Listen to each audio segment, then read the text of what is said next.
Renascença. Bom dia, eu sou a Judite Muniz e Sousa, da TSF. Bom dia, eu sou o Rui Pedro Antunes, do Observador.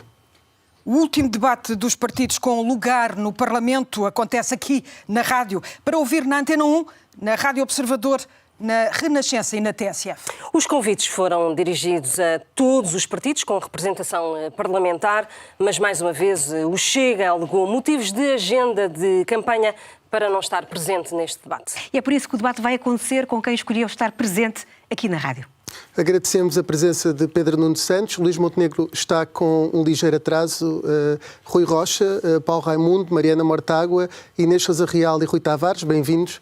Vamos então começar o debate. Vamos lá ao debate. Começamos pelo combate à pobreza e com a segurança social. Os números da pobreza voltaram a subir depois de uma redução em 2021.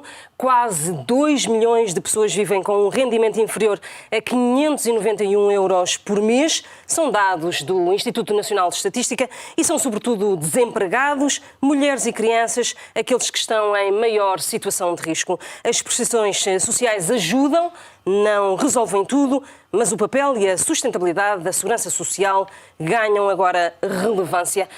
Pedro Nuno Santos, viva. O PS propõe afetar parte das receitas resultantes de novas concessões de autoestradas ou de portagens cobradas pelo próprio Estado para financiar a segurança social. Estou a citar o próprio programa eleitoral do Partido Socialista. Quer apropriar-se o PS de lucros que os privados têm atualmente para, no futuro, financiar a segurança social? Bom, antes de mais, bom dia a todos. É um gosto estar aqui convosco, quem nos está a acompanhar nas vossas rádios. A pobreza é um dos nossos maiores desafios. É há décadas. O país tem que ter a capacidade de se desenvolver economicamente. Essa é a única maneira de nós conseguirmos de forma eficaz combater a pobreza e distribuir o rendimento da forma mais justa possível para conseguirmos, de facto, reduzir. Ele reduziu nos últimos anos, mas tivemos uma inversão no último ano e isso não nos pode deixar descansados. Antes, pelo contrário, isso é mesmo a maior derrota destas décadas. E em relação a esta proposta? Não, nós precisamos diversificar as fontes de financiamento da Segurança Social. Nós temos uma Segurança Social que é, sobretudo, financiada com as contribuições dos trabalhadores. E nós temos de diversificar, isso tem sido feito, mas nós temos de continuar a aprofundar esse caminho, procurando novas formas de financiamento, através, nomeadamente, de rendimentos do capital. Esse é um dos debates que nós queremos lançar na sociedade portuguesa. E não é contraditório que querer acabar com as SCUT, mas depois o Estado usar essa cobrança de portagens para financiar a segurança social? Não, nós estamos a falar de solidariedade, estávamos a falar de combate à pobreza, de solidariedade nacional, e o interior do país tem ficado sempre para depois, sempre para trás. E o fim das SCUTs é também a solidariedade de um país com uma grande extensão do seu território que foi ficando sempre esquecida. Nós estamos a falar de cerca de 150 milhões de euros por ano. É disso que estamos a falar quando estamos a falar da receita que nós retiramos das SCUTs, das ex-SCUTs. E esta proposta é mesmo para avançar? Não, essa proposta é para avançar, como é a diversificação, como é o debate para encontrarmos chegarmos a uma reforma estrutural de financiamento da Segurança Social que não dependa exclusivamente das contribuições dos trabalhadores. Aliás, hoje há alguns impostos que contribuem também para financiar a Segurança Social, o adicional do IMI, 2 pontos percentuais do IRC, o adicional da contribuição do setor bancário, fontes de receita que são importantes, que já permitiram arrecadar nos últimos anos cerca de 2,6 mil milhões de euros para a Segurança Social, que infelizmente a Iniciativa Liberal quer acabar. A Iniciativa Liberal e a AD acabariam com fontes de financiamento importantes para a Segurança Social. Rui Rocha, quer responder rapidamente? Eu respondo. Antes de mais, bom dia a todos. Respondo desde logo sublinhando o momento em que o Pedro Nuno Santos diz que a pobreza é a maior derrota dos últimos 10 anos e temos que sublinhar... Eu não disse dos últimos 10 anos, disse das últimas décadas. Da última década foi o que eu ouvi. Mas se for das últimas décadas, vale também, porque quem esteve no governo nestas últimas décadas mais tempo foi, de facto, o PS. E queria registar o sublinhado dessa derrota que aqui é reconhecida e fica bem a Pedro Nuno Santos reconhecer essa derrota. Quanto à Segurança Social, a Iniciativa Liberal garante duas coisas. Com a Iniciativa Liberal não haverá a redução de 1 cêntimo nas pensões a pagamento e não haverá nenhum incumprimento daquilo que são as medidas e as regras de atualização das pensões para as pensões que estão a pagamento. Primeiro ponto muito importante.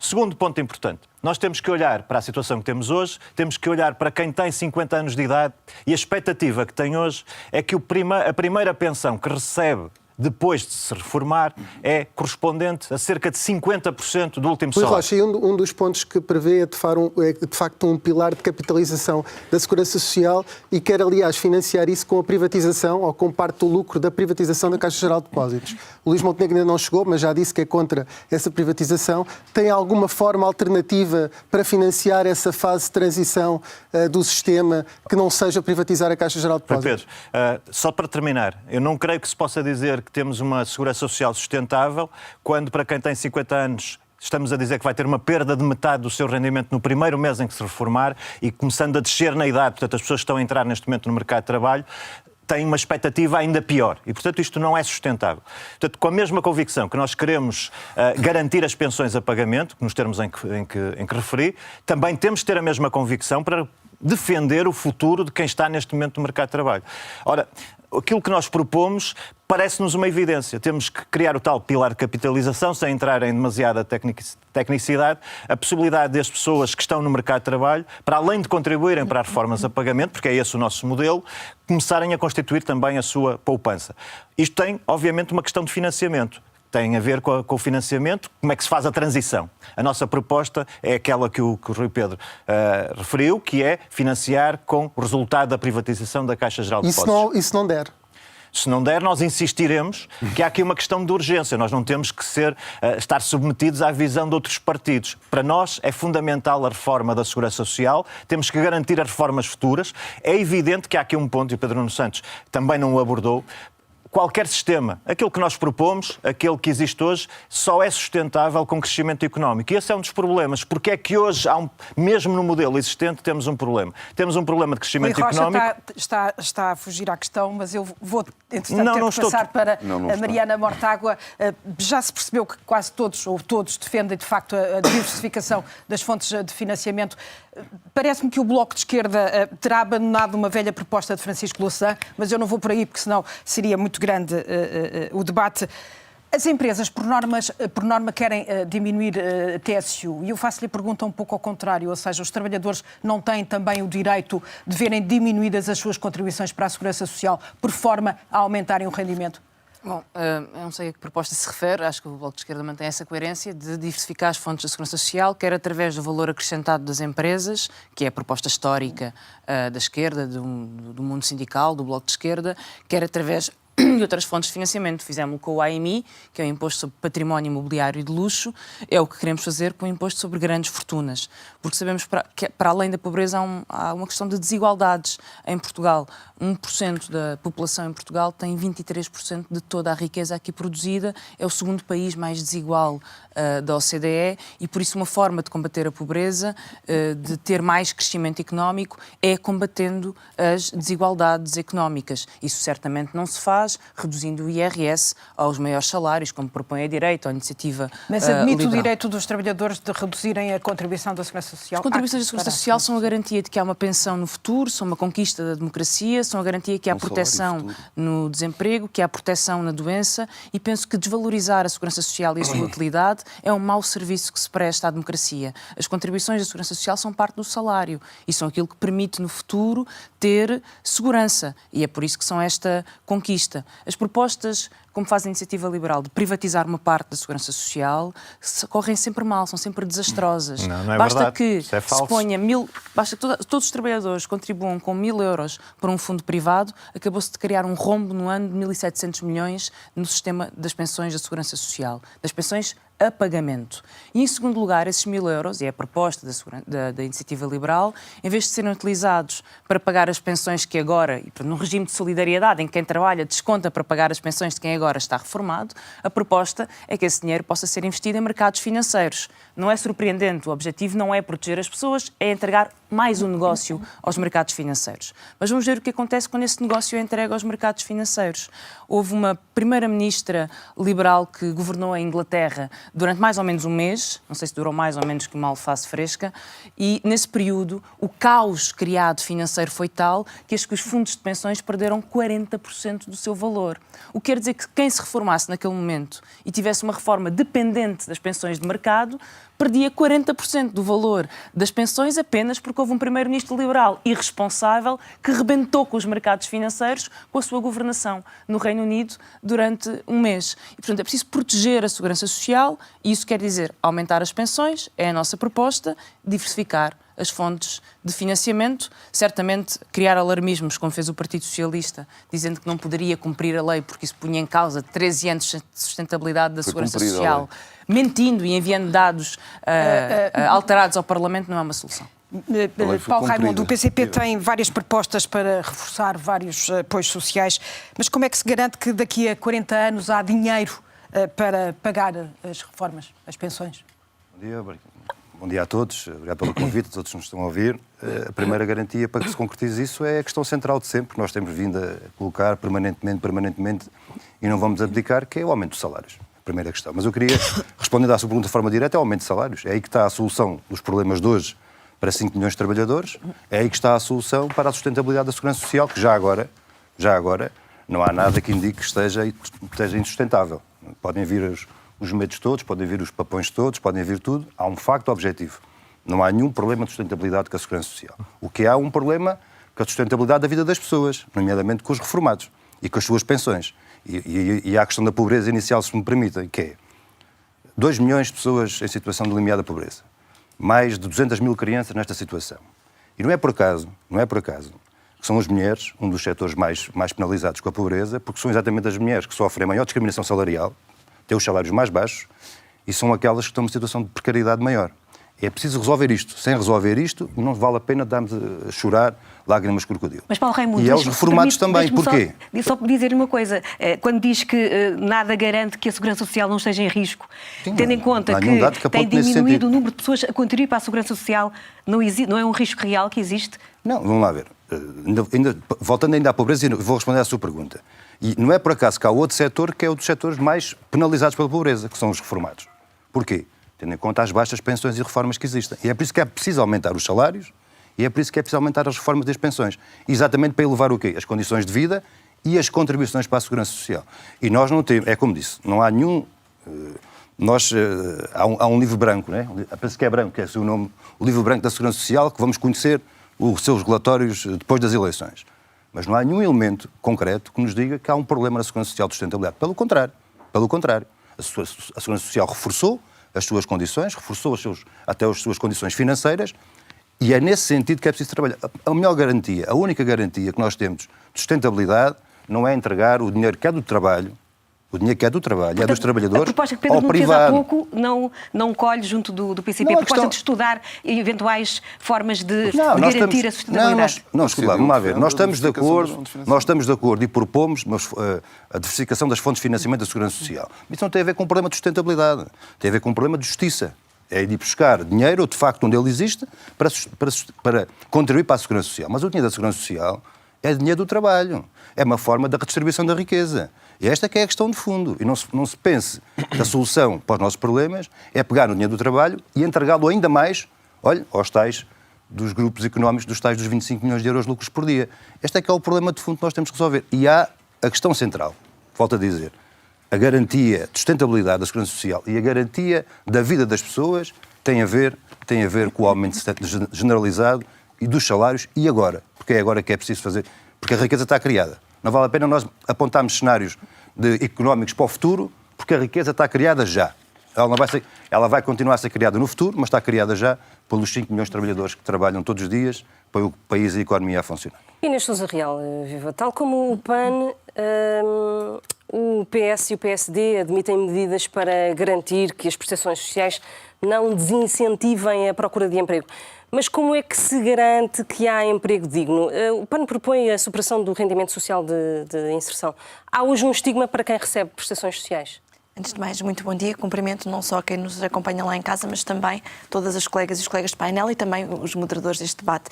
No que diz respeito a este relatório, eu não posso deixar de reforçar que os dados que o mesmo nos traz para cima da mesa, quer em relação à pobreza que atinge sobretudo as mulheres, as crianças e as pessoas mais idosas, só vêm a reforçar que os populismos antidemocráticos são de facto um absurdo civilizacional. E quando ouvimos aqueles que querem acabar, por exemplo, com os apoios às vítimas de violência doméstica ou até mesmo a porem em causa o RSI, esquecem-se que os principais beneficiários são precisamente estas mais de 200 mil crianças que hoje aqui ouvimos. No que diz respeito ao alargamento das fontes, quer de financiamento, quer à necessidade de fazermos aqui uma progressão, seja a nível do complemento solidário de idosos, seja a nível também do rendimento mínimo garantido ou do ordenado médio para o nosso país, é uma rota absolutamente fundamental para garantirmos um robustecimento da capacidade económica das famílias, mas também aquele que é o investimento, por exemplo, em novas áreas, como a economia verde, que tem um potencial de cada euro investido traduzir-se em 2 euros de crescimento no PIB. Mas, para além disto, eu não posso achar aqui de pôr um repto ao Partido Socialista. É que quando se fala no alargamento das fontes de financiamento e, por exemplo, ir buscar através da cobrança de portagens, então se calhar era importante começarmos por acompanharem aquelas que são propostas que o PAN já fez para a renegociação das parcerias público-privadas rodoviárias, em que sabemos que o custo que o país vai ter são 3 vezes mais o custo do seu investimento, falamos de 15 mil milhões de euros, era importante se calhar então, se vai custar mais 3 vezes ao país esse valor, então que o PS passasse a votar favoravelmente e esperamos que no futuro assim o façam e que se aproximem desta visão. Mas não posso também deixar aqui de referir a Iniciativa Liberal com a sua proposta e com a privatização de alguma forma parcial da Segurança Social. Nós temos hoje uma única caixa que continua a ser privada, a Caixa da Ordem dos Advogados e dos Solicitadores, e sabemos a desproteção social que a mesma tem gerado, por exemplo, sobretudo para as mulheres, que são as mais afetadas para a pobreza, porque quando estão em situação de maternidade não têm direito a qualquer apoio. E, portanto, uma mulher, para ser mãe hoje em dia, que seja advogada ou solicitadora, não tem um apoio na maternidade que a proteja ou até mesmo na doença. Aliás, este é um dos desafios que também temos para a próxima legislatura, que é a integração da CEPAS na Segurança Social e garantirmos assim até um robustecimento do ponto de vista demográfico desta mesma Segurança Social. Rui Tavares, o LIVRE tem uma proposta que já foi também avançada em Espanha, uma espécie de uma herança social que atribua a cada bebé que nasce em Portugal 5 mil euros para garantir que, quando tiver 18 anos, possa fazer uma série de opções de vida. Esta medida tem estado em estudo, mas como é que é uma medida a prazo? Como é que se resolve os problemas de hoje da Segurança Social? Bom dia às senhoras moderadoras e ao senhor moderador e aos ouvintes da Antena 1, da Rádio Renascença, da TSF e da Rádio Observador. É um prazer estar aqui e este debate das rádios permite muitas vezes falar de outros temas que nos debates a dois não foram tema, e felicito-vos desde já por escolherem o combate à pobreza como um tema central, porque é de facto um tema central para o nosso país. Quando se diz que é um fenómeno que não conseguimos erradicar em décadas, não conseguimos erradicar em séculos, mas que é possível erradicar. A pobreza, enquanto fenómeno estrutural, pode ser erradicado no nosso país nos segundos 50 anos do 25 de Abril, tal como o analfabetismo foi vencido nos primeiros 50 anos. O que quer dizer é que a pobreza passa a ser um fenómeno pontual, circunscrito, que com as políticas públicas adequadas pode ter uma resolução atempada. Isso significa reforçar o abono de família, nomeadamente nas famílias de pais e mães sozinhos, solteiros, viúvos, que sofreram mais, por exemplo, com este episódio inflacionário. Isso nós fizemos através de compromissos no Orçamento de Estado para 2023 e agora para 2024, em que essas famílias de pais e mães sozinhos veem o seu abono de família majorado. Isto significa que a pobreza infantil e depois juvenil, em boa medida, ela é praticamente opcional em termos de políticas públicas. Nós sabemos como a resolver. No fim de vida, com o complemento solidário para idosos reforçado e com um planeamento a longo prazo para que não haja pensões abaixo do salário mínimo. E depois, no meio da vida, entre estes dois, momentos do nosso arco de vida, ali entre os 18 e 35 anos, quando as pessoas podem fazer escolhas em relação à sua vida, poder haver esse sistema de herança social que queremos estudar durante esta legislatura, que pode ser financiado ou pela reintrodução de um imposto sucessório sobre as grandes heranças, acima de 1 milhão de euros, por exemplo. Espanha tem, e com aquilo que a Espanha Mas causou, a medida não é pacífica, até em Espanha, não é? Sabemos isso. O que eu acho que não pode ser pacífico para nós é o seguinte: é olharmos para os filhos e filhas do nosso país, como agora se costuma dizer, e haver uns, quando chegam aos 18 anos, acabam, por exemplo, uma formação e podem comprar um material profissional que lhes permite pôr em prática o seu talento, a sua vocação, porque vêm de uma família com posses, e os outros que vêm de uma família que não tem posses, terem que adiar os seus sonhos. E com isso saímos todos prejudicados. Porque se um jovem termina o seu curso e um pode comprar o material suficiente para se estabelecer como trabalhador independente e outro não pode, é oportunidade económica que se perde para o nosso país. Se alguns desses jovens puderem, por exemplo, montar uma pequena cooperativa, uma pequena empresa com a herança social, reunindo a herança social de 3, 4, 5, de meia dúzia deles, e com isso criarem oportunidade económica, olha, num local no interior, que passa a contar com mais uma empresa, beneficiamos todos com isso. Com certeza. Se puderem fazer um mestrado ou um doutoramento com essa herança social, beneficiamos todos com isso. O que nós devemos pensar é que no nosso país... O nosso país é suficientemente rico, é um país da OCDE e da União Europeia, suficientemente rico para querer erradicar a pobreza como fenómeno estrutural e passa por medidas inovadoras. Ficou claro. Bom dia, Luís Montenegro, também já se juntou aqui ao debate, embora com algum atraso. Temos estado a falar aqui sobre a segurança social e a forma de garantir que daqui a 40 anos quem se vai reformar consegue receber uma pensão. Pedro Nuno Santos, no início deste debate, falou na proposta para diversificar as fontes de financiamento da Segurança Social. Pergunto-lhe se concorda que é um debate que tem que ser aberto e, para começo de conversa, já ouvimos aqui o Rui Rocha falar do sistema de capitalização. O PSD, no passado, já defendeu isso. É uma proposta que saiu da mesa de debate do PSD ou ainda admite que possa ser uma proposta a retomar pelo eventual governo da AD?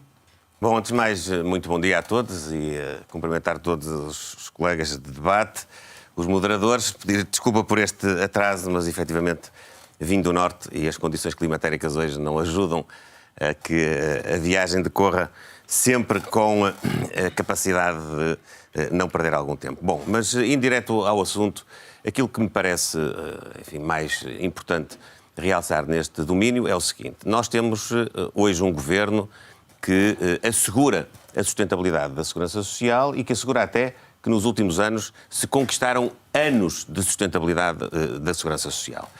E, desse ponto de vista, aquilo que nós, no programa da Aliança Democrática, perspectivamos é poder, nos próximos anos, tirar a limpo se esta situação, que é muito controversa, nós temos vários especialistas no país que têm uma posição diferente daquela que o Governo tem, está ou não bem alicerçada nos dados, quer da Segurança Social, quer nas projeções das contribuições e do pagamento de pensões e de outras prestações sociais nos próximos anos. Razão pela qual a nossa opção foi precisamente deixar, na perspectiva exatamente da pergunta que coloca, o debate em aberto para podermos tranquilamente fazer uma discussão profunda sobre as fontes de financiamento, sobre a sustentabilidade, sobre a relação de confiança que os contribuintes portugueses, aqueles que também com o seu trabalho, através das contribuições, asseguram hoje o pagamento, ideia já sobre o pagamento das prestações e o pagamento das pensões, merecem uma palavra de confiança por parte do Governo. Mas tem alguma ideia concreta que possa apresentar a quem vai votar na AD, saber com o que conta em termos de... Não, a nossa perspectiva não é fazer nenhuma alteração nesta legislatura. A nossa perspectiva é fazer o estudo, a avaliação sobre tudo aquilo que tem sido a informação que tem sido carregada por quem tem hoje a informação toda, que é o Governo, é aquele que tem o domínio do sistema,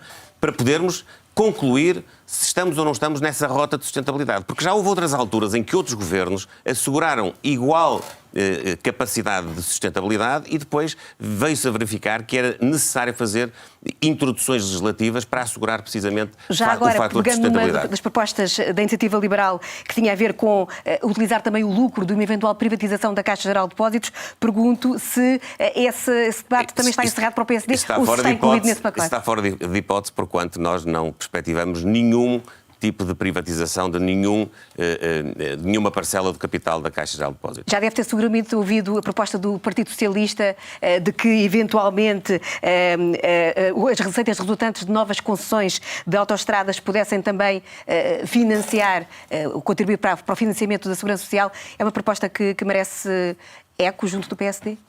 É uma proposta para podermos integrar num debate alargado sobre a diversificação das fontes de financiamento da Segurança Social e sobre a sua sustentabilidade. Individualmente considerada, eu não a excluo, mas também não digo que, num quadro global, vai ser esse fator que vai aqui preponderar para garantir a sustentabilidade. Portanto, no governo da AD, a situação da segurança social na próxima legislatura permaneceria em estudo, mas inalterada. Permanece inalterada, nós não temos um problema de sustentabilidade nos próximos anos, o que não quer dizer que não devamos tomar todas as medidas para garantir que nas próximas décadas esse problema não exista. Agora, a situação tem a ver com o seguinte: nós temos informação contraditória hoje no país. Há vários académicos que se dedicam ao estudo deste tema e que asseguram contas diferentes daquelas que nos têm sido veiculadas pelo Governo. E, portanto, na base de contas diferentes, nós temos de ser prudentes. Nós temos absoluto interesse em garantir a sustentabilidade da segurança social. Estou atrasado, mas já vai com uma vantagem de tempo.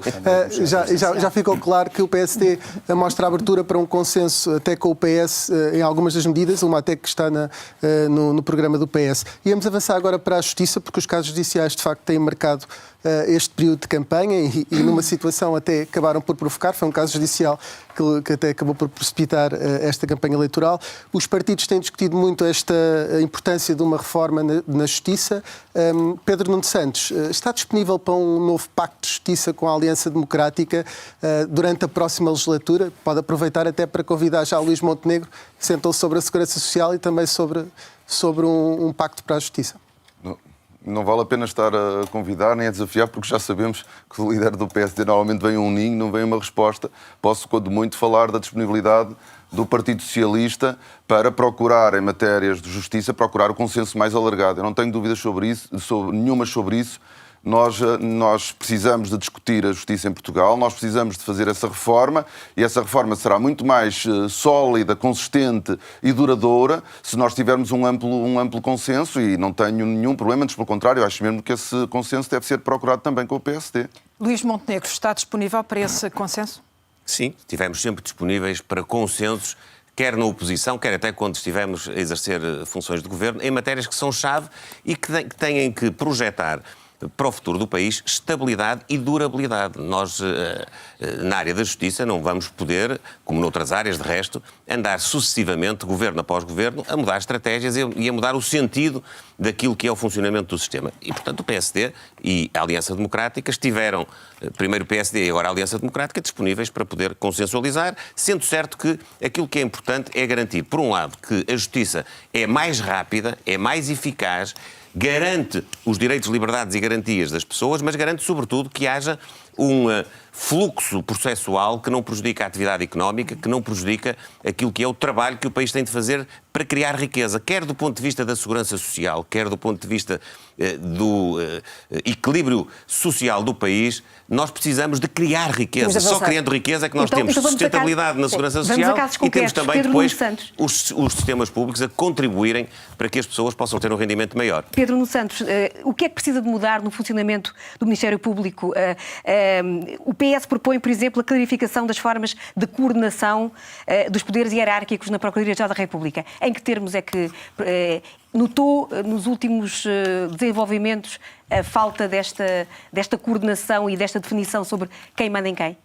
Bom, antes de mais, nós temos concentrado e percebe-se, obviamente, há dois governos que caíram e nós temos concentrado a atenção no Ministério Público, mas o problema da Justiça é muito para lá do Ministério Público e nós precisamos de discutir para lá do Ministério Público. Agora, sobre a questão, a proposta em concreto de que fala, quando foi alterado o Estatuto do Ministério Público e foram dadas orientações pela Procuradora, essas orientações foram contestadas, o seu cumprimento contestado em tribunal. Há um litígio em curso e nós entendemos que deve ser clarificada a cadeia de poder hierárquico dentro do Ministério Público, desde logo para se respeitar a Constituição. A Constituição prevê a autonomia do Ministério Público, prevê a subordinação hierárquica dentro do Ministério Público e ela deve ser clarificada, até porque, e nos últimos casos que nós tivemos, a comunicação com o público tem de ser clara, a responsabilização também, porque não há nenhum poder acima do escrutínio e da crítica e também da reforma. Falta autoavaliação por parte das entidades? Eu não quero fazer nenhuma crítica direta ao Ministério Público. Entendo que, havendo um litígio a correr em tribunal, acho que se deve clarificar a cadeia de poder hierárquico dentro do Ministério Público, sem nunca, e é preciso não confundirmos, sem nunca se pôr em causa a autonomia do Ministério Público, que está também consagrada na Constituição e que deve ser respeitada em absoluto. Mas julgo que, de facto, há uma necessidade de clarificação de alguns processos, de comunicação, de esclarecimento público, para que não haja desconfiança em relação à justiça. O pior que pode... o mau funcionamento do sistema judicial em Portugal só serve os verdadeiros corruptos, porque podem dizer que no meio desta confusão é tudo igual. E não é tudo igual. E é por isso que é tão importante que o sistema funcione bem, que haja comunicação, que haja esclarecimento público e que o Ministério Público funcione bem, como aliás todas as instâncias de poder em Portugal, não é só o Ministério Público. Muito bem, há aqui uma vantagem agora dos dois maiores partidos, mas aqui os tempos são exatamente iguais para todos. Vamos a Mariana Mortágua. A forma como a Procuradora-Geral da República tem exercido o mandato merece nota positiva? Bom, nós temos vindo a discutir muito a justiça e estes casos mais sonantes da justiça. Tenho alguma pena que não tenhamos tempo para réplica sobre as questões sociais e de combate à pobreza, porque acho que merecia um bocadinho mais de polémica e debate, nomeadamente esta ideia da herança social apresentada pelo livro, porque acho que há uma diferença entre um apoio ao empreendedorismo ou uma herança universal. Os valores não são claros, são 20 mil euros, como em Espanha, seria 2 mil milhões de euros. É preciso pensar se esta é uma forma de empenhar esses recursos. É por isso que é 5 mil euros, o que dá 400 milhões. Se forem 5 mil euros, ainda assim são 600 milhões, o que é o dobro 4%. Da receita do imposto sobre fortunas ou heranças, e também acho que devíamos discutir o seu impacto e qual é a verdadeira natureza desta prestação. Como digo, nada contra o apoio ao empreendedorismo, acho que devemos poder ter tempo para debater estas ideias. O que há de bom aqui é que, apesar de mudarmos de tema, podem depois, às vezes, recuperar e Rui Tavares depois também terá meio minuto para fazer. Mas, e portanto, queria deixar aqui algumas questões sobre esta medida, que me parece que não é bem... que vem de uma medida que foi aplicada no Estado espanhol, ainda com características diferentes, e que era importante que fosse explicado nos seus objetivos e nos seus valores. Sobre a Procuradora. Em relação à Procuradora, já o tenho dito, a Procuradoria tem tido intervenção em casos que têm tido consequências para o próprio funcionamento da democracia. E isso exige da Justiça uma capacidade de diálogo com o povo, com o país, com a democracia e uma explicação sempre dos processos que estão em curso. Mas eu insisto, como já foi dito, o problema da Justiça não é apenas um problema em concreto do Ministério Público ou em concreto destes casos que conhecemos. Portugal aplica das penas mais altas da Europa e, portanto, um excesso de penas face a outros países. Tem 20% da população prisional em prisão preventiva, portanto, um excesso de prisão preventiva e uma justiça demasiado cara e demasiado demorada. E estas são preocupações estruturais sobre as quais nos devemos debruçar, porque temos uma justiça que não só é lenta, como demora a investigar, demora a julgar e que, quando aplica a sua pena, aplica penas que, em média, são mais elevadas do que noutros países na Europa e com excesso de recurso à prisão preventiva, que, como sabemos, tem questões. Sobre Lucília Gago, a forma como a Procuradora-Geral da República tem exercido um mandato que está praticamente no final, termina no outono, em setembro, merece nota positiva, no entender do PSD, da AD? Merece uma nota, enfim, mais negativa que positiva, para ser assim mais concludente, na medida em que o Ministério Público tem, fruto da sua ação, muitas vezes visto os seus pontos, as suas conclusões contrariadas por decisões de juízes e, portanto, desse ponto de vista, é criada uma expectativa relativamente a acusações que são feitas, relativamente a imputações que são feitas até em fases processuais anteriores à acusação, que muitas vezes não têm respaldo. E o Ministério Público, é bom que se diga, não existe para acusar. O Ministério Público existe para investigar, para garantir também os direitos, liberdades e garantias dos cidadãos, para garantir o cumprimento das regras, nomeadamente no funcionamento das instituições que têm poder público, e existe para, feita essa investigação, produzir ou não acusações. E desse ponto de vista, os últimos exemplos não têm sido bons para o Ministério Público. Mas eu quero aqui ser muito claro. Isso tem a ver com a dinâmica própria de cada processo em concreto. Do ponto de vista legal, não há um problema no Ministério Público em Portugal. A lei, quer do ponto de vista dos princípios constitucionais, quer depois do ponto de vista da legislação complementar, a lei estabelece bem os mecanismos de funcionamento do Ministério Público, a forma hierarquizada como o seu trabalho é feito. Agora, depois, evidentemente, que todos os operadores judiciários estão sujeitos a serem escrutinados pelas suas ações. E o Ministério Público tem essa hierarquia, tem também um Conselho Superior que faz a avaliação inclusivamente da performance dos seus titulares e, portanto, e o poder disciplinar sobre eles. E isso deve funcionar de forma muito normal. Colocava-lhe exatamente a mesma questão sobre a Procuradora-Geral da República, Lucília Gago, e em relação ao mandato, que se tem sido positivo ou negativo, como já aqui ouvimos o líder do PSD. Há um clima, neste momento, de dúvida, de desconfiança. Isso existe, quer dizer, não vale a pena nós negarmos. Eu não estou aqui com o objetivo, nem vou fazer nenhuma crítica direta à Procuradora.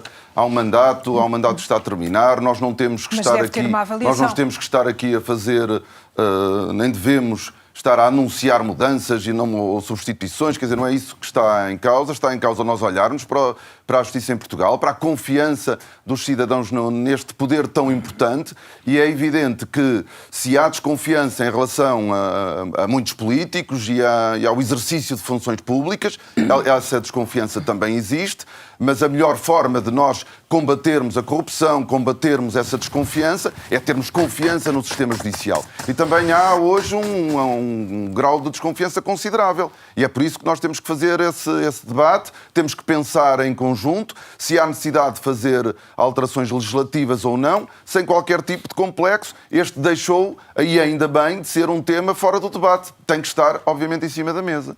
Rui Rocha, nas 10 exigências que entregou ao PSD para negociar um governo não socialista, nenhuma delas é sobre a justiça. Não é uma prioridade para a Iniciativa Liberal? Ou, também lhe faço a pergunta de outro modo, está disponível para o tal entendimento de que Pedro Nuno Santos e Luís Montenegro falavam há pouco? Totalmente disponível. Eu vou aproveitar em todo caso para voltar à Segurança Social, porque havia aqui algumas questões pendentes. A primeira coisa que eu queria esclarecer os ouvintes das rádios é que não tem sido a Iniciativa Liberal a estar no governo, tem sido a esquerda, e portanto, quando temos a situação da Segurança Social atual, isso deve-se a quem esteve anos seguidos na governação ou esteve anos seguidos a viabilizar orçamentos e a viabilizar o caminho económico e social do país. Isso era importante dizer. O segundo ponto é que neste debate todos os presentes aparentemente estão mais ou menos satisfeitos com a situação atual. Eu vou voltar a dizer, eu não estou satisfeito com a possibilidade de alguém que tem 30 anos de idade chegar ao momento da sua reforma e ter cerca de 40% na primeira pensão relativamente ao último salário. Não estou satisfeito e não considero que isso seja sustentabilidade da Segurança Social. Portanto, nós temos que pensar, defender e garantir as pensões que estão hoje a pagamento, mas com a mesma convicção. Temos que garantir as pensões futuras dos que estão hoje no mercado de trabalho. E a única maneira de o fazer é com uma reforma da Segurança Social. A Iniciativa Liberal não prescinde dessa discussão. Já passámos os esse outros tema, partidos Rui Rocha, o têm a sua responsabilidade. Sobre a é justiça, algo temos que urgente avançar. E fica registado como ninguém está disponível para essa reforma, condicionando o futuro dos jovens que estão hoje no mercado social. Quanto à justiça, e, portanto, agora falando da questão dos pactos alargados. Nós temos nesta sala, salvo Iniciativa Liberal, um pacto alargado sobre a Segurança Social que eu registrei. Pacto sobre a Justiça. Sim. Disponibilidade para um pacto sobre a justiça, se não for para manter tudo como está e se não for uma forma de prolongar o debate. Quais são as suas propostas concretas, rapidamente, Rui Rocha? As minhas propostas concretas. Temos um problema de celeridade na justiça. Não pode privatizar. Justiça criminal. Nem queremos, Mariana. Nós temos uma proposta clara de avaliação daquilo que é hoje a fase de instrução do ponto de vista da justiça criminal. A fase de instrução converteu-se, de alguma maneira, num segundo julgamento. Temos dois. Temos o julgamento da instrução e temos depois o julgamento final, digamos assim. E nós entendemos que sem aliviar as garantias que são fundamentais dos cidadãos, é possível olhar para a fase de instrução no sentido de ela não ser puramente dilatória e, portanto, é tão importante manter as garantias, e nós queremos isso, somos um partido liberal, mas também é importante que não haja uma perversão da fase de instrução. E com isso, terminando, eu também quero dizer uma coisa. Nós estamos a pegar, e alguns partidos aqui presentes estão a pegar em decisões instrutórias, que por natureza são decisões provisórias, são decisões intermédias de um processo, para de alguma maneira questionar a justiça. E eu quero fazer precisamente o contrário. Quero dizer que mesmo a avaliação de dar notas ao Ministério Público é já cair nessa tentação de fazer alguma polarização com base na justiça. E, portanto, eu quero dizer que mais importante de tudo isso, sim, disponibilidade para discutirmos formas de aceleração da justiça administrativa, que é fundamental para o crescimento económico do país, e nós temos no nosso programa formas de o fazer, mas tranquilidade na avaliação do caminho da justiça. O tempo da justiça não pode ser só uma forma de fugir à discussão quando ela nos interessa. Tem que ser uma forma de proteger as instituições, e a Iniciativa Liberal tem essa missão também. Eu dou-lhe 30 segundos. Eu pedi só mesmo para dizer duas coisas. A primeira é que o debate sobre a justiça em Portugal não se esgota no debate sobre o Ministério Público e sobre a investigação criminal. Isso é apenas uma parte, com certeza com muito mediatismo, do sistema. E só dizer aqui uma coisa ao Rui Rocha, porque é a segunda vez que eu ouço dizer isso, e como sou jurista não posso deixar passar em claro, sob pena de estar a anuir a um erro de apreciação, com o devido respeito, que ele aqui faz. Aquilo que nós discutimos muitas vezes a propósito da participação do juiz de instrução, no caso, nomeadamente dos últimos casos que foram conhecidos e da investigação agora na Madeira, não tem a ver com a instrução. Nós não estamos sequer na fase ainda final do inquérito. Nós estamos no início do inquérito. Há uma intervenção do juiz de instrução, mas não é na instrução. A instrução temos mesmo de avançar Luís Montenegro. Mas é preciso dizer isto aos portugueses. É uma fase processual. Mas não dás, Luís. É uma decisão absolutamente provisória. É uma fase processual. A instrução é uma fase processual. Que decorre no final do inquérito para confirmar ou não a decisão que o Ministério Público profere, e não é possível, nem é viável, que foi outra coisa que eu também já ouvi, que os recursos sobre a apreciação da instrução possam ser julgados afinal, porque a decisão instrutória, ela própria marca o processo, confirmando ou não uma acusação, confirmando ou não um arquivamento. Dependendo do tipo de recurso. Mas há pouco falou da forma que o Ministério Público cabe investigar. O PSD já foi muito crítico da forma também como o Ministério Público, por exemplo, investigou e fez buscas na sede do PSD. Ou seja, há críticas do PSD à forma... Mas não foi por ser na sede do PSD. Não, foi a desproporção. A forma como foi feita, a desproporção, foi a desproporção entre aquilo que eram os instrumentos e as diligências que estavam a ser feitos e a finalidade da operação. Só isso. Vamos lá ver. Nós temos de respeitar o cumprimento da tarefa do Ministério Público. E o Ministério Público, grosso modo, atua bem. Temos de equilibrar os tempos. Mesmo a avaliação que há pouco fiz, eu fiz no contexto de muitas vezes os cidadãos olharem para determinada decisão, determinado processo, e verificarem que afinal foi criada uma expectativa acusatória que depois não teve tradução nas fases posteriores do processo. Temos mesmo de avançar. O Ministério Público deve criar condições para recuperar a confiança na Justiça. E será suficiente melhorar a forma como a Procuradoria-Geral da República comunica? Olha, foi afirmada aqui uma questão que eu penso que tem relevância no momento em que estamos. Ela iniciou com um desafio a um pacto. Ora, o problema que nós enfrentamos, em grande parte dos problemas que enfrentamos no país, não é a falta de pactos. É os pactos que têm havido, nomeadamente, entre o PS e o PSD, os grandes pactos. Olha, o pacto da resolução do Banif, o pacto da resolução do Novo Banco, o pacto, quando foi necessário, um pacto para travar o reconhecimento do tempo de serviço dos professores. Houve esse pacto entre o PS e o PSD. E, pelos vistos, ficámos a conhecer um novo pacto hoje aqui neste debate, que era um desafio que ia deixar, se calhar não vale a pena deixá-lo. Não vos exclui a vocês. Que é o pacto, pelos vistos, de prolongamento das PPPs rodoviárias. Elas vão acabar, como foi aqui afirmado, elas vão acabar nos próximos anos, e o desafio que se coloca é se elas são renovadas ou são recuperadas. Se nós continuamos a gastar 1.000 milhões de euros por ano nas rendas das parcerias público-privadas, ou se elas são recuperadas para o Estado. E pelos vistos há aqui um pacto. O problema da Justiça, nós temos afirmado isto várias vezes, o grande problema que a Justiça precisa dar resposta, e já foi aqui afirmado, é o problema da rapidez e da resolução dos problemas das pessoas em concreto. E o acesso à Justiça. Porque nós podemos falar do Ministério Público, dos grandes casos e por aí fora, mas se nós não resolvemos o problema de fundo, que é o acesso, que é as custas judiciais e a possibilidade dos cidadãos poderem resolver os seus pequenos problemas, que são para eles grandes problemas, coisas muito diversas, nós bem podemos resolver as grandes questões da justiça, que não aproximamos a justiça onde é preciso se aproximar, que é da situação das pessoas. E é preciso uma outra coisa. É preciso mais meios para a justiça, e é preciso que os seus trabalhadores, os seus profissionais, sejam valorizados, respeitados, e voltamos sempre à mesma questão, que é o problema central do trabalho e da valorização de quem trabalha e dos salários. Inês Sousa Real, o PAN tem sido crítico também da atuação do Ministério Público em certas ocasiões, nomeadamente da Procuradora-Geral da República e até a forma como comunica. Eu perguntava o que é preciso mudar na leitura do PAN e se, por exemplo, seria necessário haver uma avaliação do custo-benefício das investigações, ou seja, tendo em conta a proporcionalidade entre aquilo que é investido numa determinada investigação e aquilo que depois resulta dela. Aquilo que nos parece é que não pode haver aqui uma politização da atuação quer do Ministério Público, quer da Procuradoria-Geral da República.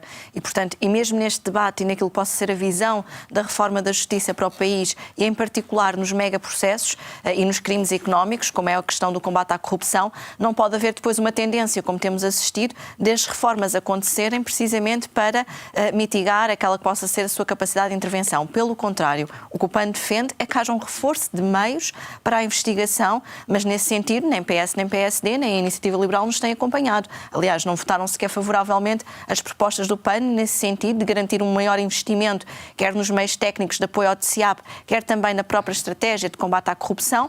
O PAN conseguiu efetivamente aprovar esta estratégia para que a mesma, independentemente do próximo governo, possa ser reforçada, mas é preciso irmos mais longe. Nós temos que garantir que temos uma justiça que é uma justiça célere e eficaz, mas também acessível. E isso só se faz garantindo estes meios, até porque eu recordo que a nível dos tribunais administrativos, e temos falado aqui muito numa área económica, nos tribunais administrativos e a dimensão processual administrativa, sabemos que também são eles próprios um foco que potencia os fenómenos de corrupção no nosso país.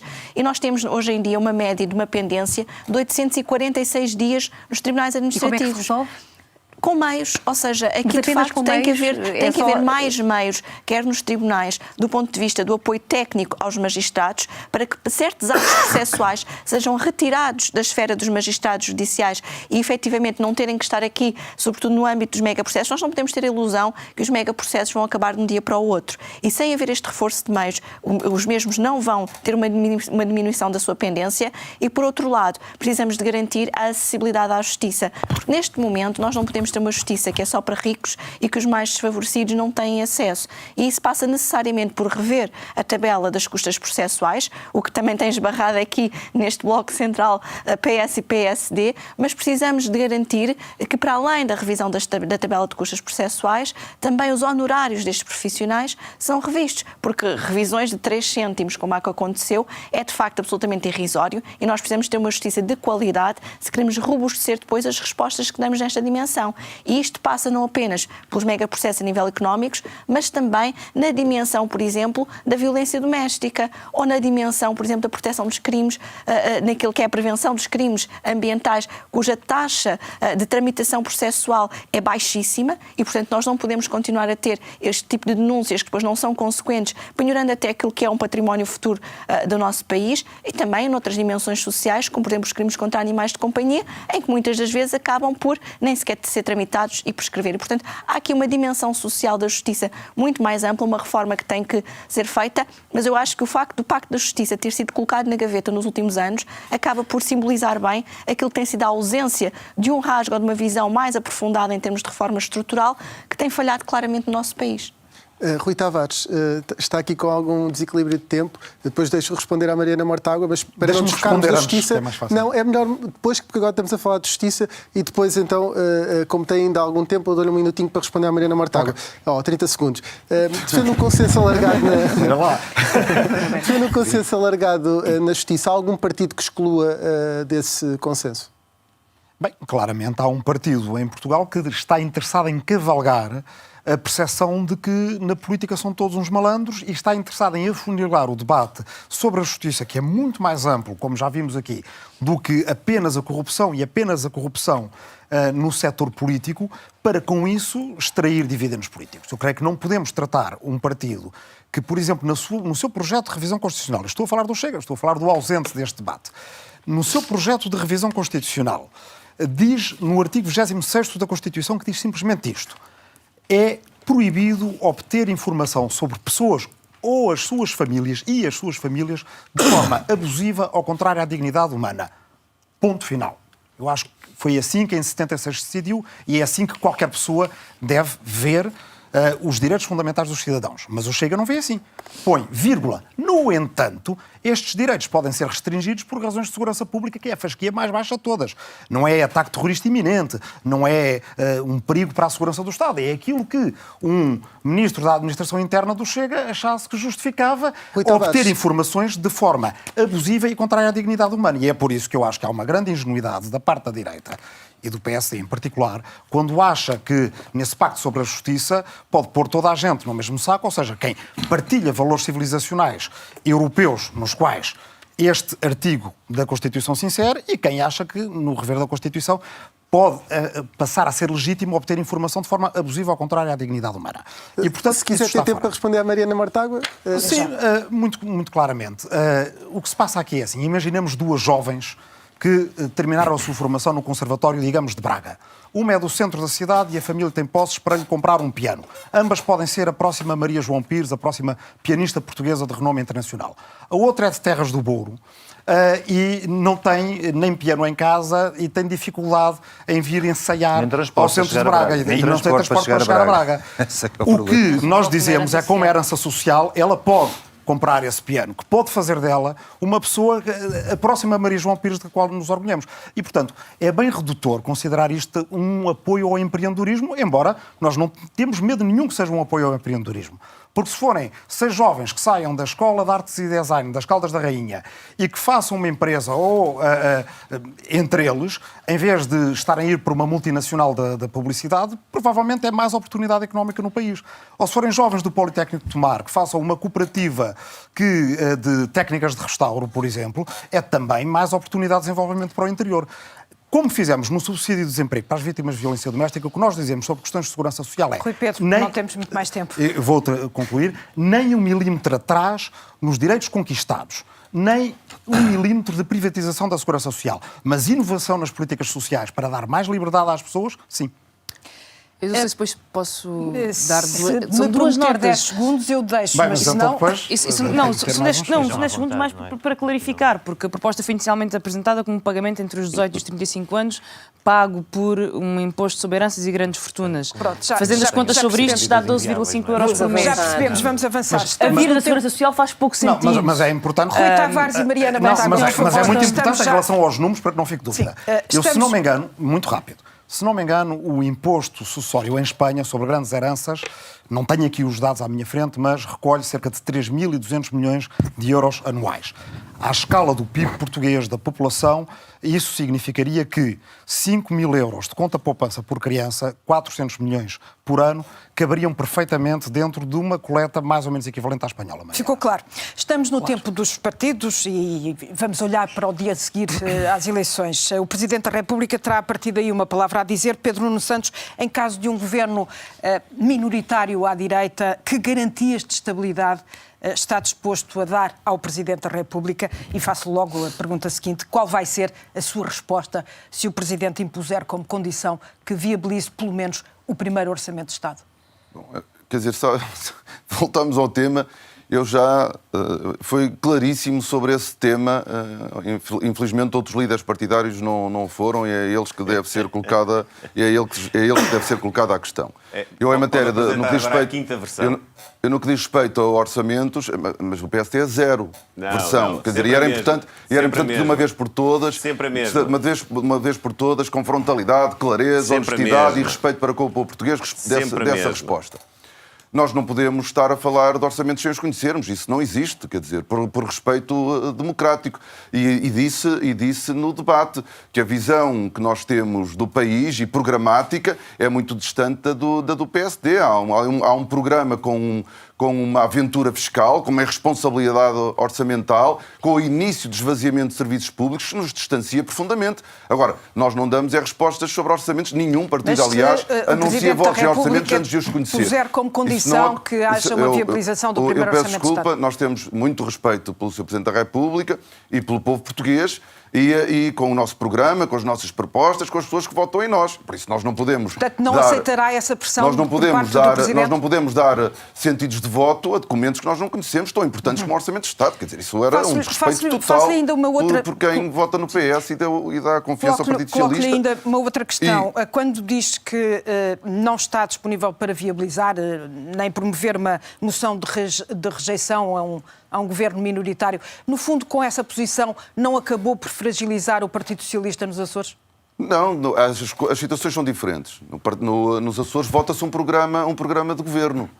No Parlamento não se vota um programa de governo. A única coisa que nós estamos, a única coisa que nós dissemos é que nós não vamos criar nenhum impasse constitucional. Isso nós nunca faremos. Agora, nós estamos a trabalhar para ganhar as eleições, é nisso que nós estamos concentrados, e esse é o trabalho que nós vamos fazer durante 2 semanas, mobilizar o povo português para travar uma direita e as direitas que fariam regressar ao passado. Isso nós não queremos, é para isso que nós estamos a trabalhar, e por isso é que é muito mais importante a resposta do líder do PSD do que a minha. Já agora, Luís Montenegro, se quiser responder, e lanço-lhe já também uma questão. O Presidente da República faz sempre questão de lembrar que, enquanto líder do Partido Social Democrata, viabilizou o primeiro e segundo orçamento do Estado de António Guterres. E se for esta a solução imposta pelo Presidente da República, o que é que o PSD e a AD farão? O PSD e a AD vão governar o país com a confiança dos eleitores portugueses. É nisso que nós estamos focados, é esse apoio que nós estamos a conquistar diariamente e é naturalmente nesse cenário que nós nos apresentamos às pessoas. Para quê? Para dizer às pessoas o que é que faremos se formos governo. Mas pode haver o nosso objetivo na campanha eleitoral é dizer às pessoas o que é que vai mudar na vida delas para melhor se nos confiarem a liderança do governo. Há outros que estão preocupados em dizer aos portugueses o que é que vão fazer quando forem remetidos para a oposição. É um problema deles, é um pouco confuso. Não quero responder neste momento a esta questão. As versões são muito contraditórias. Uma vez viabiliza-se, outra vez retira-se e desobriga-se essa viabilização. Noutra vez diz que se viabiliza se o Partido Socialista não vencer as eleições. Depois, no dia seguinte, já se diz, mas pode não vencer as eleições, mas formar uma maioria com a esquerda e aí já não viabiliza. É uma perfeita confusão. Eu sou muito claro e sou muito claro desde o início. Eu só serei Primeiro-Ministro se ganhar as eleições. E a minha política de alianças é a Aliança Democrática e, eventualmente, a Iniciativa Liberal. É esta a minha política de alianças, é com isso que eu me apresento aos eleitores. Agora, chega a ser, completamente incrível ver o Pedro Nuno Santos dizer que a direita, a AD, vem agora colocar em causa o Estado Social. O Estado Social que está num estado calamitoso pela mão do Partido Socialista. Como é que é possível dizer isto com um caos no Serviço Nacional de Saúde? Como é que é possível dizer isto com instabilidade na escola pública? Com incapacidade de dar ofertas na habitação, no arrendamento ou na aquisição? Com todos os calendários atrasados nas infraestruturas, na mobilidade. O Pedro Nuno Santos está a falar de que Estado Social, afinal? A pergunta da Susana admite pressões por parte... Pressões ou uma estrutura de influência, chamemos assim, por parte do Presidente da República nesta matéria? Eu admito dizer às pessoas que nós, nos primeiros 60 dias de governo, vamos dar-lhes resposta para os problemas que eles têm mais prementes na saúde. Vamos devolver a estabilidade à escola pública. Repare, a campanha eleitoral serve para isto. A campanha eleitoral. Ouvir o Presidente da República e a sua mistura de influência sobre esta matéria? Com todo respeito, os senhores jornalistas, os senhores comentadores podem teorizar sobre a política e fazem muito bem, mas esse é o seu papel, não é o meu. O meu papel na campanha eleitoral é esclarecer os eleitores sobre aquilo que eu posso fazer enquanto líder do governo para mudar a condição delas. Mais crescimento económico, mais capacidade de pagarmos bons salários, é isto que importa a um candidato a primeiro-ministro. Eu sei que é muito difícil retirar uma resposta concreta de Luís Montenegro, mas neste momento está com mais do dobro do tempo de debate que a maior parte das pessoas que estão aqui a debater. Vamos equilibrar. E penso que esse eu nem sabia que eu não tenho acesso aos filmes. fruto da incapacidade do líder do PSD dar uma resposta concreta, está também a prejudicar os outros participantes. Vamos avançar. Avançamos então para Rui Rocha. Se a iniciativa liberal for essencial para uma maioria de governo que junte a AD e o Chega, e portanto que a iniciativa liberal faça a diferença entre a maioria ou não, a oposição será participar ou ficar de fora e deixar que seja um governo do PS a assumir funções? A posição da Iniciativa Liberal relativamente a todos estes cenários que colocam é simples e é clara, e é mais simples e mais clara do que a de todos os outros partidos. É simples no sentido em que nós dizemos com quem nos entendemos e com quem não nos entendemos e não mudamos constantemente de posição. Mesmo que seja essencial para uma maioria. Nós fomos muito claros e, portanto, não há insistências. É connosco, não sempre foi não. Não fazemos silêncios, somos simples e somos claros com quem nos entendemos e em que termos. Eu tive a oportunidade de apresentar ao Luís Montenegro 10 desafios para a mudança de Portugal e com quem não nos entendemos por razões óbvias não viabilizaremos um governo do PS minoritário. É um cenário que eu creio que não vai acontecer, estou convencido que não vai acontecer, mas quero ser claro, não o faremos. Temos um programa completamente diferente daquele que o PS apresenta e, portanto, sabemos onde estão as soluções, sabemos o que é que difere cada uma das soluções e das propostas que existem e nós somos muito diferentes em várias medidas. Simples e claros, não pode ser melhor. Paulo Raimundo, se Marcelo Rebelo de Sousa exigir, como Cavaco Silva, um acordo por escrito que garanta a governação até com a aprovação de 4 orçamentos, está disposto a isso? Olha, acho que o cenário não se vai colocar nesses termos, nem a exigência um bocadinho obsessiva do então Presidente da República foi tão longe quanto essa que referiu, porque não havia nenhum acordo escrito que obrigava à votação, à aprovação de nenhum orçamento, quanto mais os 4. Não é? Aquilo que obrigou a todos foi a examinar cada um dos orçamentos e depois votar em conformidade com a questão. Mas, se me permite, acho que aquilo que vai determinar o pós-10 de março, no dia 11 de março, é o resultado que a CDU tiver e o número de deputados que a CDU tiver. Porque é isso é que fará a diferença. E a pergunta é sempre a mesma. Qual é o conteúdo? O que é que se vai fazer com os deputados e com os votos que cada um de nós tivermos? O que é que se vai fazer no dia seguinte? É responder ao problema dos salários? É responder ao problema dos direitos? Ou é responder aos problemas dos trabalhadores da teleperformance hoje estão em luta, ou dos trabalhadores da cultura que hoje também estão mais uma vez em luta? É responder ao problema, ficámos todos a saber hoje as notícias de mais de 17% de despejos da habitação. Isto é que é preciso encontrar as soluções. Já viu o programa eleitoral do PS e também o do Bloco de Esquerda e também o do Livre? Parece-lhe que há margem para isso? Há uma coisa que já que o conto é o conteúdo? Há uma coisa que sabemos por experiência própria. É que aquilo que determina é a correlação de forças na Assembleia da República. E até pode haver coisas que hoje se dizem que não são possíveis concretizar e depois, perante a correlação de forças, são mesmo possíveis concretizar. Olha, nós temos exemplos. Temos o exemplo das creches, que não era possível concretizar. Temos os exemplos do passo, que não era possível concretizar. Temos os exemplos do aumento extraordinário de reformas, que não era possível concretizar. O fim do PEC, que não era possível concretizar. E foi tudo possível concretizar, não por vontade, mas porque a correlação de forças assim o obrigou e com a força que tivemos, nomeadamente que a CDU teve na Assembleia da República. Esta que é a questão. Não é indiferente os conteúdos dos programas, não é indiferente. Mas a questão de fundo, o que vai determinar, como sempre, é a correlação de forças. E nós, no nosso entender, quanto mais força tivermos e mais deputados e mais votos, somos determinantes para os conteúdos, determinantes para as soluções, somos determinantes, e permitam-me, talvez aqueles com mais experiência acumulada no combate à direita e estes objetivos de retrocesso, de voltar aos tempos sombrios da Troika. PSD, Chega, Iniciativa Liberal, por muito que se esforcem, é isso o objetivo que querem. E são determinantes me permite para acabar, são determinantes para, lá está, obrigar, com a correlação de forças diferente na Assembleia da República, o PS a vir às soluções, porque sua vontade própria não virá. Foi assim no passado, será assim no presente e no futuro. Isto é assim, Mariana Mortágua, e o Bloco de Esquerda, no acordo escrito que propõe, porque correu bem da última vez, está disponível a viabilizar 4 orçamentos, logo nesse acordo está essa previsão de viabilização dos 4 orçamentos seguintes? A necessidade de um acordo é que ele seja escrutinado. O acordo é escrito para que as pessoas possam conhecê-lo, possam perguntar por ele, possam avaliá-lo. É uma questão de transparência da democracia, de transparência democrática. É uma questão também de garantir que ele é cumprido nos seus prazos, nos seus termos. Vale a pena haver um entendimento se é um entendimento para mudar a condição da maioria da população. E isso quer dizer um entendimento para a legislatura, porque é aquele que nos permite olhar para o país, olhar para a habitação, olhar para a saúde e fazer grandes transformações, grandes reformas, que é o que nós precisamos. A maioria absoluta deixou crises em setores cruciais da nossa sociedade e é preciso novas respostas e novas soluções para resolver esses problemas. No telefonema de cortesia que lhe fez, ainda não falou disso com Pedro Nuno Santos. Ele está disponível para esses 4 anos?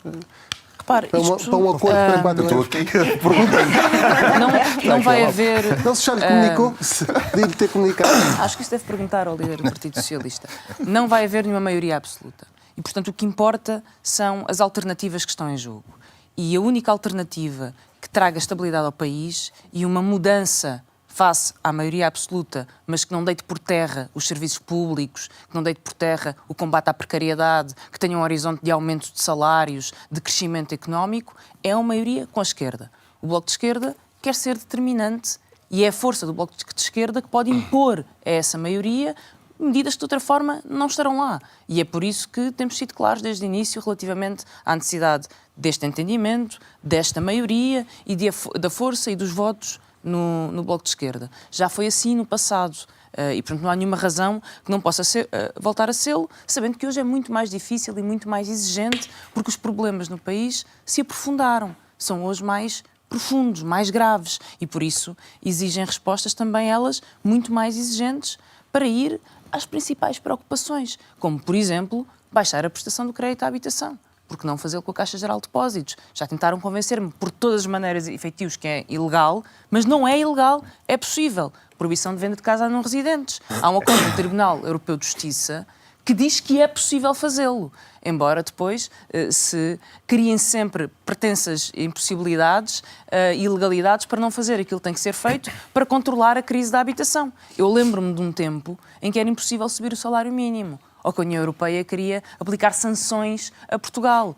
Já ultrapassámos tantos impossíveis na vida, acho que é tempo de voltar a fazer. E confia então em Pedro Nuno Santos para esse contrato de legislatura? Confio que numa maioria e confio que uma força do Bloco de Esquerda é capaz de impor soluções, como já foi no passado. Vai impor a privatização da Caixa Geral de Depósitos. Agora riu-se. Pedro Nuno, já negociou com Mariana Mortágua? Rapidamente, é só de sim ou não? Já negociaram sobre isto? Já falaram sobre isto? O que eu posso dizer é que o Partido Socialista está disponível para construir uma maioria que permita ao país avançar, aumentar salários, aumentar as pensões, defender o Estado Social, defender o Serviço Nacional de Saúde, desenvolver a economia portuguesa, conseguirmos que os trabalhadores se sintam respeitados e dignificados em Portugal. Se nós formos capazes de construir formos capazes de construir uma maioria com este objetivo, fazer o país avançar e o povo viver melhor, nós lideraremos essa maioria. Mas por escrito e por 4 anos?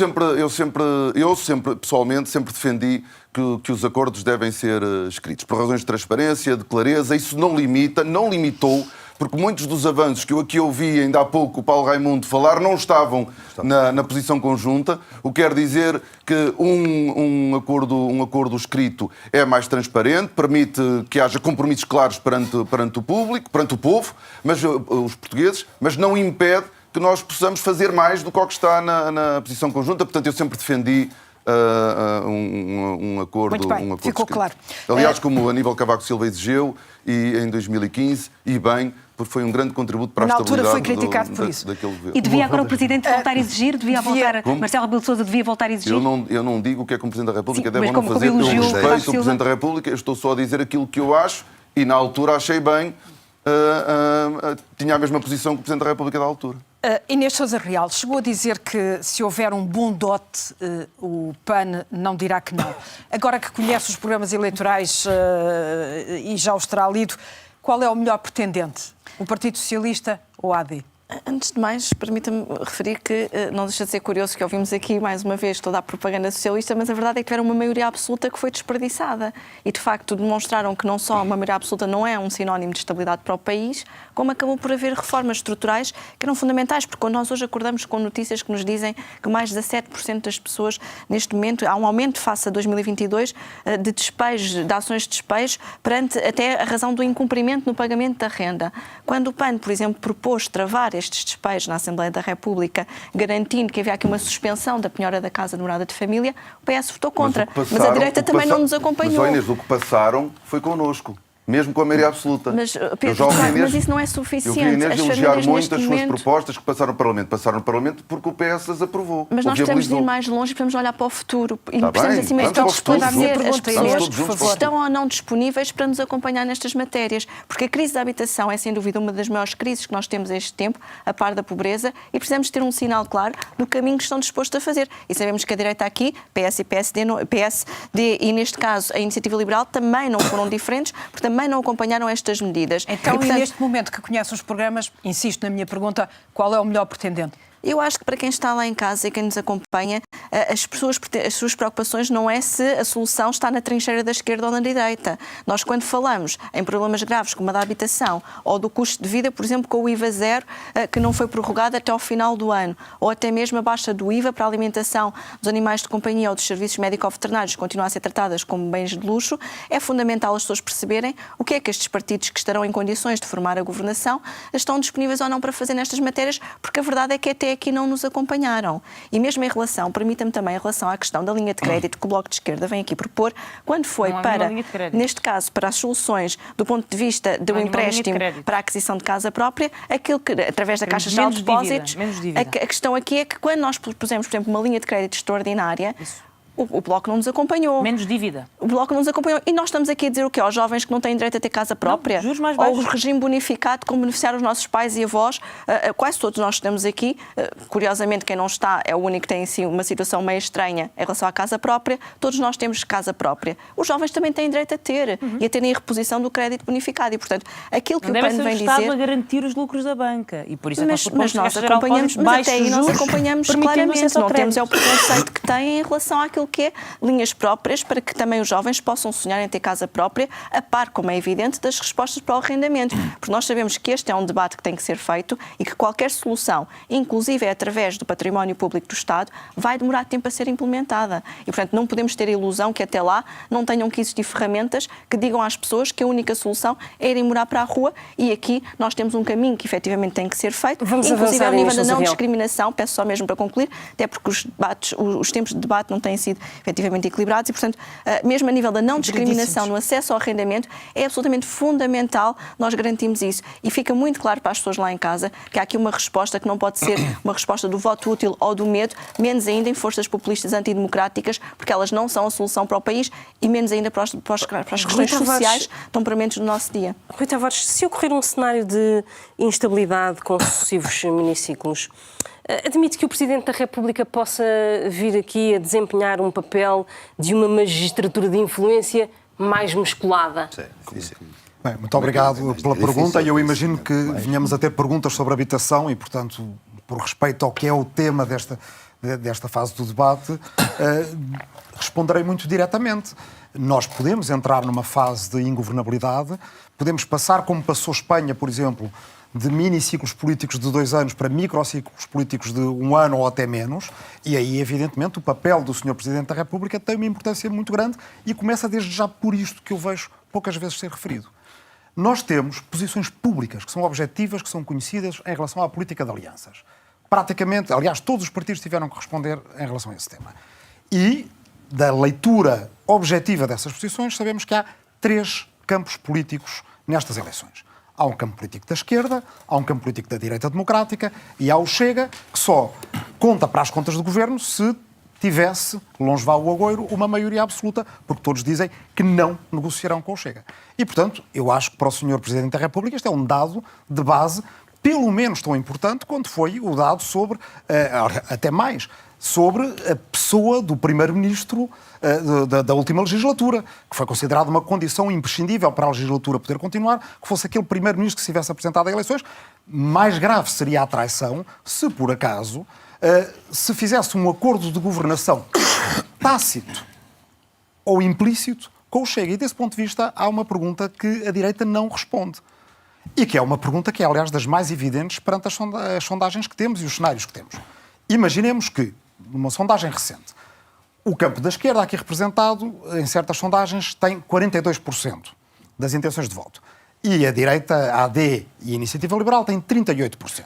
Imaginemos que a esquerda tem, por exemplo, 110 deputados, não tem uma maioria absoluta. Sabemos que o Chega apresentará uma moção de rejeição, que aliás é uma farsa. O Chega diz, como de costume, que apresenta uma moção de rejeição sem conhecer programa, sem conhecer ministros, sem conhecer o elenco governativo, a composição dos ministérios, etc. Mas a verdade é que dizem que qualquer governo em que não estejam apresentam uma moção de rejeição. Posso só interrompê-lo? Só para acrescentar um elemento de reflexão. É que o Chega diz isso e também já disse o seu contrário. Tá bem, mas, o Chega e o Partido Socialista assim, andam de mãos dadas na confusão sobre cenários. Quem confiou em André Ventura... E o Pedro Nuno Santos e o André Ventura também. Quem confiou em André Ventura... Estava eu no uso da palavra e há uma resposta muito direta para isso. Quem confiou em André Ventura, quando ele foi candidato a Loures e disse as coisas mais racistas que até então tinham sido ditas na política portuguesa e que só foram superadas pelas mesmas que ele disse mais tarde, não fui eu, era o Luís Montenegro na altura, dirigente do PSD e líder parlamentar. Para terminar, Rui Tavares. Para terminar, o que a direita não responde é o seguinte: vota a favor dessa moção de rejeição do Chega, porque eu ouvi o Rui Rocha dizer que tinha a posição mais clara de todos os partidos. O LIVRE já disse. Em coerência com o que sempre fizemos, nós não votamos a favor de moções de rejeição nem de censura do Chega.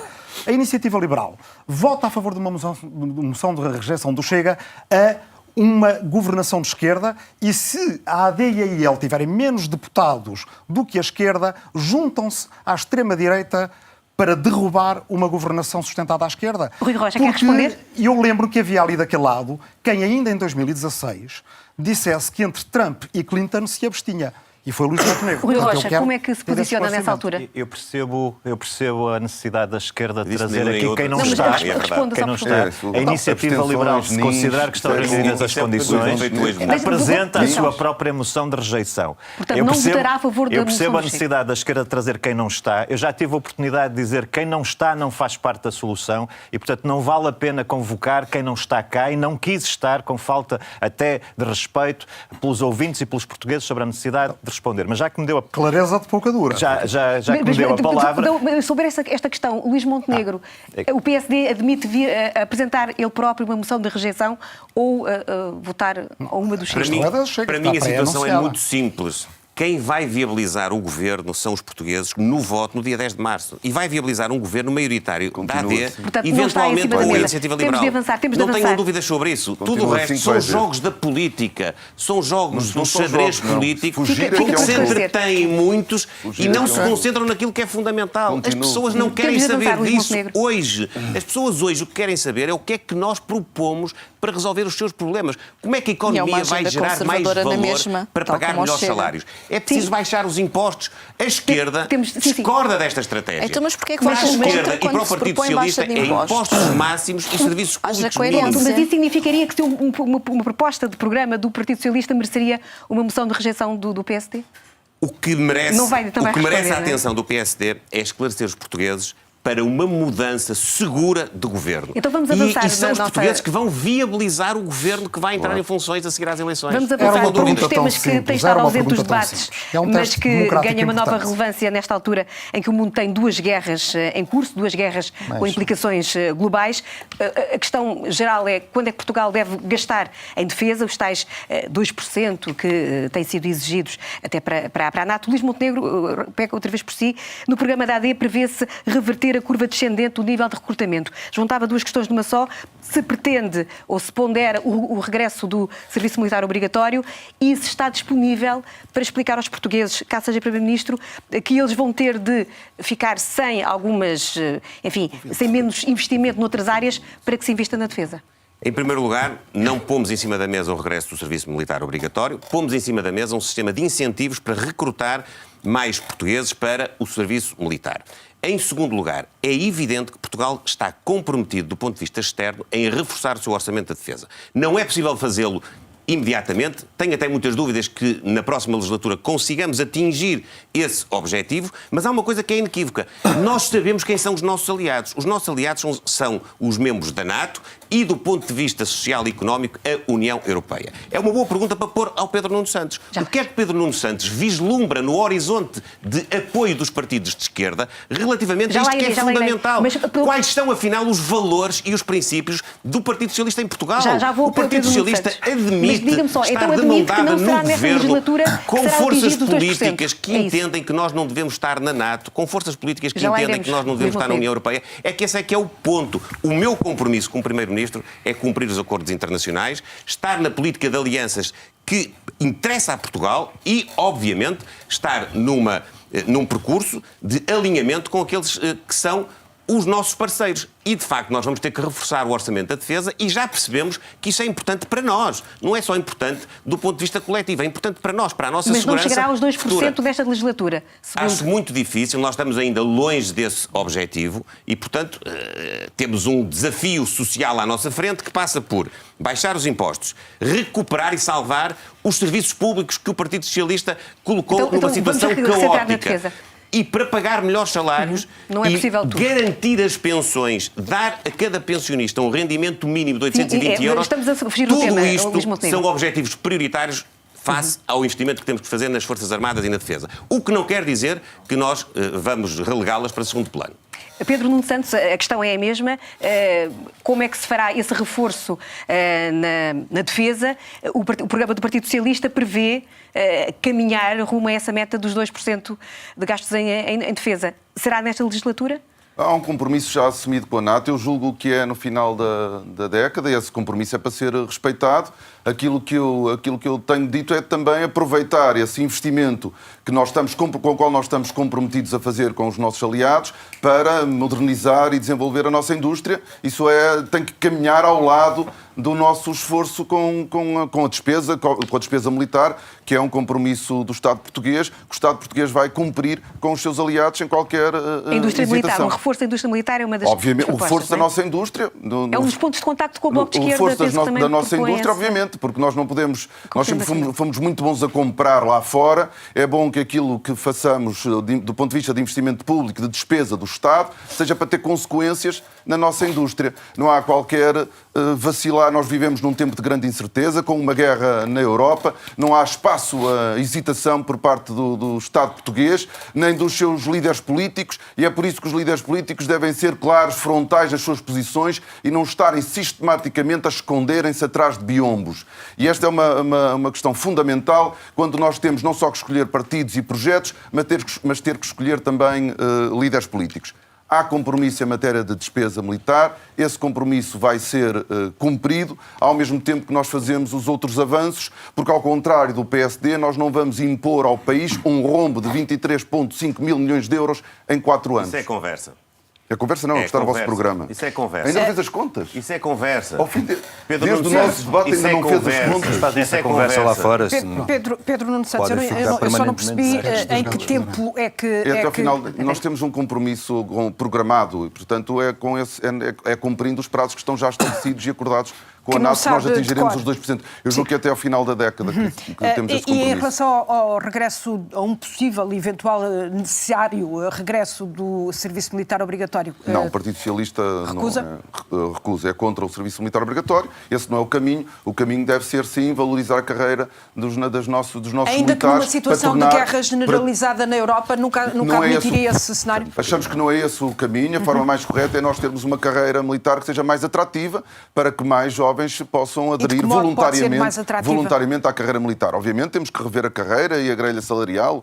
Dentro da capacidade financeira e orçamental do Estado, devemos procurar fazer isso para que os nossos militares, que são um reforço da nossa política externa, se sintam motivados, dignificados e respeitados. Pedro Nuno Santos, só mesmo para terminar e pedir alguma rapidez na resposta, o PS está disponível para essa meta de 2%, onde é que vai cortar para chegar a esse valor de 2% do PIB que a NATO exige? Não vai cortar em lado nenhum. Está previsto no quadro do cenário macroeconómico, a trajetória com a qual nós estamos comprometidas já está enquadrada no nosso cenário macroeconómico. Nós não apresentamos nenhuma aventura fiscal que beneficia uma minoria mais do que o resto da maioria do povo português. E, portanto, nós não temos esse problema. Esse problema que o Rui me acaba de colocar deve ser colocado ao PSD, que apresenta um projeto que é uma autêntica aventura fiscal para o nosso país, num contexto de profunda incerteza. num contexto de profunda incerteza e já de abrandamento das maiores economias europeias. Mariana Mortágua, estava a vê-la acenar quando o Pedro Nuno Santos estava a falar sobre a aposta na indústria militar nacional.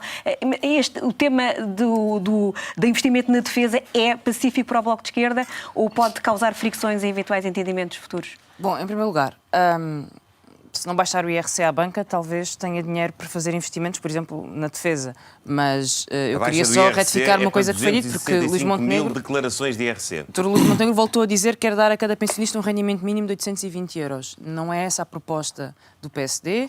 Trata-se de uma proposta sobre o complemento solidário para idosos, que chega a uma minoria dos idosos e cujo valor já tem evoluído e, se mantiver a sua evolução, já chega naturalmente aos 800 euros. Portanto, acho que é só clarificar estes equívocos. Já deu equívoco uma vez, era lamentável que voltássemos a criar um equívoco está confundida. neste debate. Eu posso lhe explicar. Não sei se os outros estão confundidos. É verdade. Não está confundido. É verdade. Muito bem as suas propostas. O Pedro Nuno vive essa confusão, que é um Os bocadinho ouvintes não diferente. conseguem perceber se falarmos todo É ao óbvio mesmo que é um tempo. problema de insegurança e ele é decorrente da invasão da Ucrânia, é decorrente do genocídio em Gaza e da situação do mundo, e o princípio da autodeterminação deve ser o princípio da paz, deve ser o primeiro princípio a defender, e vale para a Ucrânia como vale para a Palestina.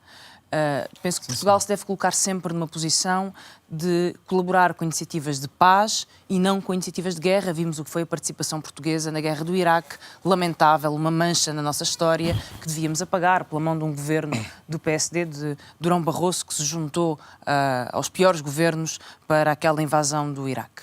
Outro espaço de cooperação que é diferente e que deve ser acarinhado e protegido é o espaço de cooperação europeia, no âmbito da Organização para a Segurança e Cooperação Europeia, em que as nossas Forças Armadas devem cooperar, não se subordinando a nenhuma outra força. E é no seio da União Europeia que esta cooperação de defesa deve acontecer. Os gastos em defesa devem ser os necessários para defender o país e cumprir a nossa Constituição, e não para se subordinar a qualquer decisão que não interessa ao país. E aí temos de ver que gastos é que são necessários e se eles apenas servem para ceder a interesses estrangeiros de importação de tecnologia produzida no estrangeiro ou se servem para favorecer uma indústria nacional. E eu dou um exemplo de como decisões baseadas em interesses estrangeiros podem correr mal. Em 97 havia uma discussão sobre se comprava um navio polivalente ou submarinos para Portugal. Toda a gente sabe que em 2004 o governo do PSD e do CDS resolveu comprar os submarinos. Comprou os submarinos a uma empresa alemã que foi acusada e condenada por corrupção. Em Portugal, ninguém foi condenado por corrupção. O intermediário desta operação era, aliás, a ESCOM, do Grupo Espírito Santo.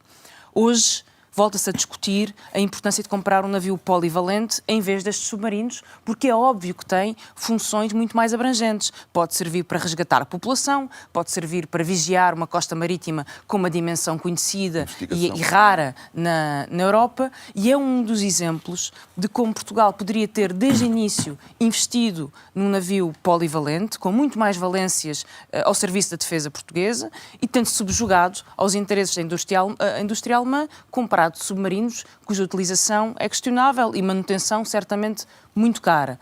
Que isto possa ser conjugado com a recuperação da indústria naval portuguesa, parece-me que é do mais sensato. Paulo Raimundo, o PCP sempre se opôs ao fim do serviço militar obrigatório, quer também sair da NATO. Como é que depois todo esse espaço da defesa é preenchido saindo da Aliança Atlântica? É suposto reforçar as Forças Armadas, aumentar, ter uma despesa de 2% do PIB será suficiente também para que Portugal se possa defender? Olha, a primeira coisa a fazer perante a situação em que estamos é valorizar quem está nas Forças Armadas hoje. Responder aos problemas, às condições de trabalho, que é um trabalho. Essa é a primeira questão que é preciso fazer. E eu acho que não devíamos desvalorizar um descontentamento latente. Não é de agora. Convenhamos, não é de agora. Um descontentamento latente e crescente no seio das Forças Armadas. Pronto. Mas quem desvalorizar isso, eu acho que está a cometer um erro perigoso. Mas pronto. Essa é a primeira agora, não, concorda que as Forças Armadas possam fazer greve? Olha, é claro, vamos lá ver. Acho que as Forças Armadas, aqueles homens e mulheres, juram fazer cumprir a Constituição da República. Portanto, se há alguém sobre o qual nós temos de estar descansados, sobre as suas formas de demonstrar a indignação e o protesto, é as Forças Armadas. Não há nenhuma dúvida sobre isso. Não sei que alguém esteja a levantar alguma dúvida sobre a forma como aqueles homens e mulheres estão no desempenho das suas funções. Portanto, isso está claro. Terão as formas, como tem há muitos anos esta parte, de encontrar as formas de mostrar o justo descontentamento face às condições de trabalho como foram aqui colocadas, à valorização e ao respeito. Essa é a primeira questão. A segunda questão é que nós aquilo que estamos a... E essa é que é preciso dar resposta. E é preciso criar todas as condições também financeiras e de meios para que, lá está, valorizar quem está nas Forças Armadas, por um lado, e responder aos meios e às necessidades que sejam necessárias para cumprir aquilo que é as suas determinações constitucionais. Esta é que é a questão fundamental. Não é disso que nós estamos a falar. O que nós estamos a falar é de um aumento não, chegar a 2% do PIB de transferência para a NATO. Ora, esta é que é a questão. E a Mariana falou aqui numa questão que de facto foi uma opção que se fez entre o submarino e um navio polivalente. Ora, não esperemos que da NATO venha alguma indicação para que a opção entre um submarino e um navio polivalente que avance. Não. O que vai vir é mais um submarino, independentemente da questão concreta. É um exemplo concreto. Aumentando os salários das Forças Armadas, fica tudo resolvido e podemos sair da NATO? Não pode sair da NATO? Não menosprezemos a questão. Rui, eu peço desculpa, mas o problema não é só um problema de salários. Também aqui é um problema de salários, mas não é só esse. É um problema de condições de valorização e respeito. Porque é mais fundo que os salários. É mais fundo que os salários. Eu acho que nós não devíamos menosprezar esse ambiente latente, aliás, que é transversal. Mas já agora, se me permite, só para não fugir aos 2%, é que nós... Rapidamente, qual é o problema que nós nos estamos confrontados? Há um grande consenso em transferir 2% do PIB para a NATO, gastar 2% do PIB com a NATO, é verdade, não é transferir. Com a NATO, gastar com a NATO 2% do PIB, e depois há uma dificuldade brutal em responder aos problemas concretos dos profissionais das Forças Armadas, e expande-se uma crítica feroz no debate que tive com o Pedro Nuno Santos, por exemplo, onde se questionava como é que nós podemos gastar 1% do PIB com a habitação. Ora, há aqui qualquer coisa que não bate certo. Eu vou apelar à vossa capacidade de síntese. Vamos entrar na última meia hora deste debate, por isso peço respostas mais rápidas, por favor. Rui Rocha, países como os Estados Unidos têm parte da sua estratégia de defesa assegurada por grupos militares privados. Esta seria uma opção para a iniciativa liberal? Não. A resposta telegráfica e clara. Antes disso, eu queria só fazer com a mesma exigência de ser rapidamente. Exato. Queria dizer que neste debate, mais uma vez, foi trazido o papão da Troika. E eu queria lembrar os ouvintes que quem trouxe a Troika para Portugal foi o Partido Socialista. E há uma outra coisa também é muito importante sublinhar, é que nós olhamos para a esquerda, para o tal bloco da esquerda, e aquilo que vemos é uma fragilidade que tem sido escondida. Quem foi que deitou abaixo um governo de António Costa? A esquerda. Quem tinha maioria absoluta de um governo e caiu? António Costa e o PS. Depois de 14 ou 15... Depois de 14 ou 15 demissões... Aí estiveram todos depois de 14 ou 15... Depois de 14 ou 15 demissões, uma das quais é do Pedro Nuno Santos. Portanto, é esta a estabilidade que vem aqui ser defendida por quem deitou governos abaixo, por quem tinha uma maioria absoluta e deixou e desperdiçou essa maioria absoluta. E depois ainda há uma outra coisa muito interessante. É que olhamos para a habitação e falamos pouco disso, não sei se vamos falar, mas as medidas que o Bloco de Esquerda tem para a habitação é intervenção da Caixa no mercado descendo taxas de juros, coisa que o Pedro Nuno Santos, da última vez que se pronunciou, já disse que não era possível, embora tenha admitido essa possibilidade antes. E a outra medida que o Bloco de Esquerda traz... intervenção na Caixa para privatizar. Outra medida que o Bloco de Esquerda traz é a proibição de compra de habitação por não residentes, coisa que teria necessidade de ser feita primeiro com revisão dos tratados e depois com 26 Estados a votarem favoravelmente. Portanto, são estas as soluções para o Bloco. Quantos anos e quanta o que seria necessário? Portanto, vamos ouvir o Pedro Nuno Santos, se considera que isto é viável. E depois, ainda nessa fragilidade, a questão do Paulo Raimundo que quer sair da NATO. E, portanto, é esta a defesa e a visão da defesa que a esquerda apresenta, é esta a consistência da defesa. Voltando ao tema da defesa. Era da esquerda.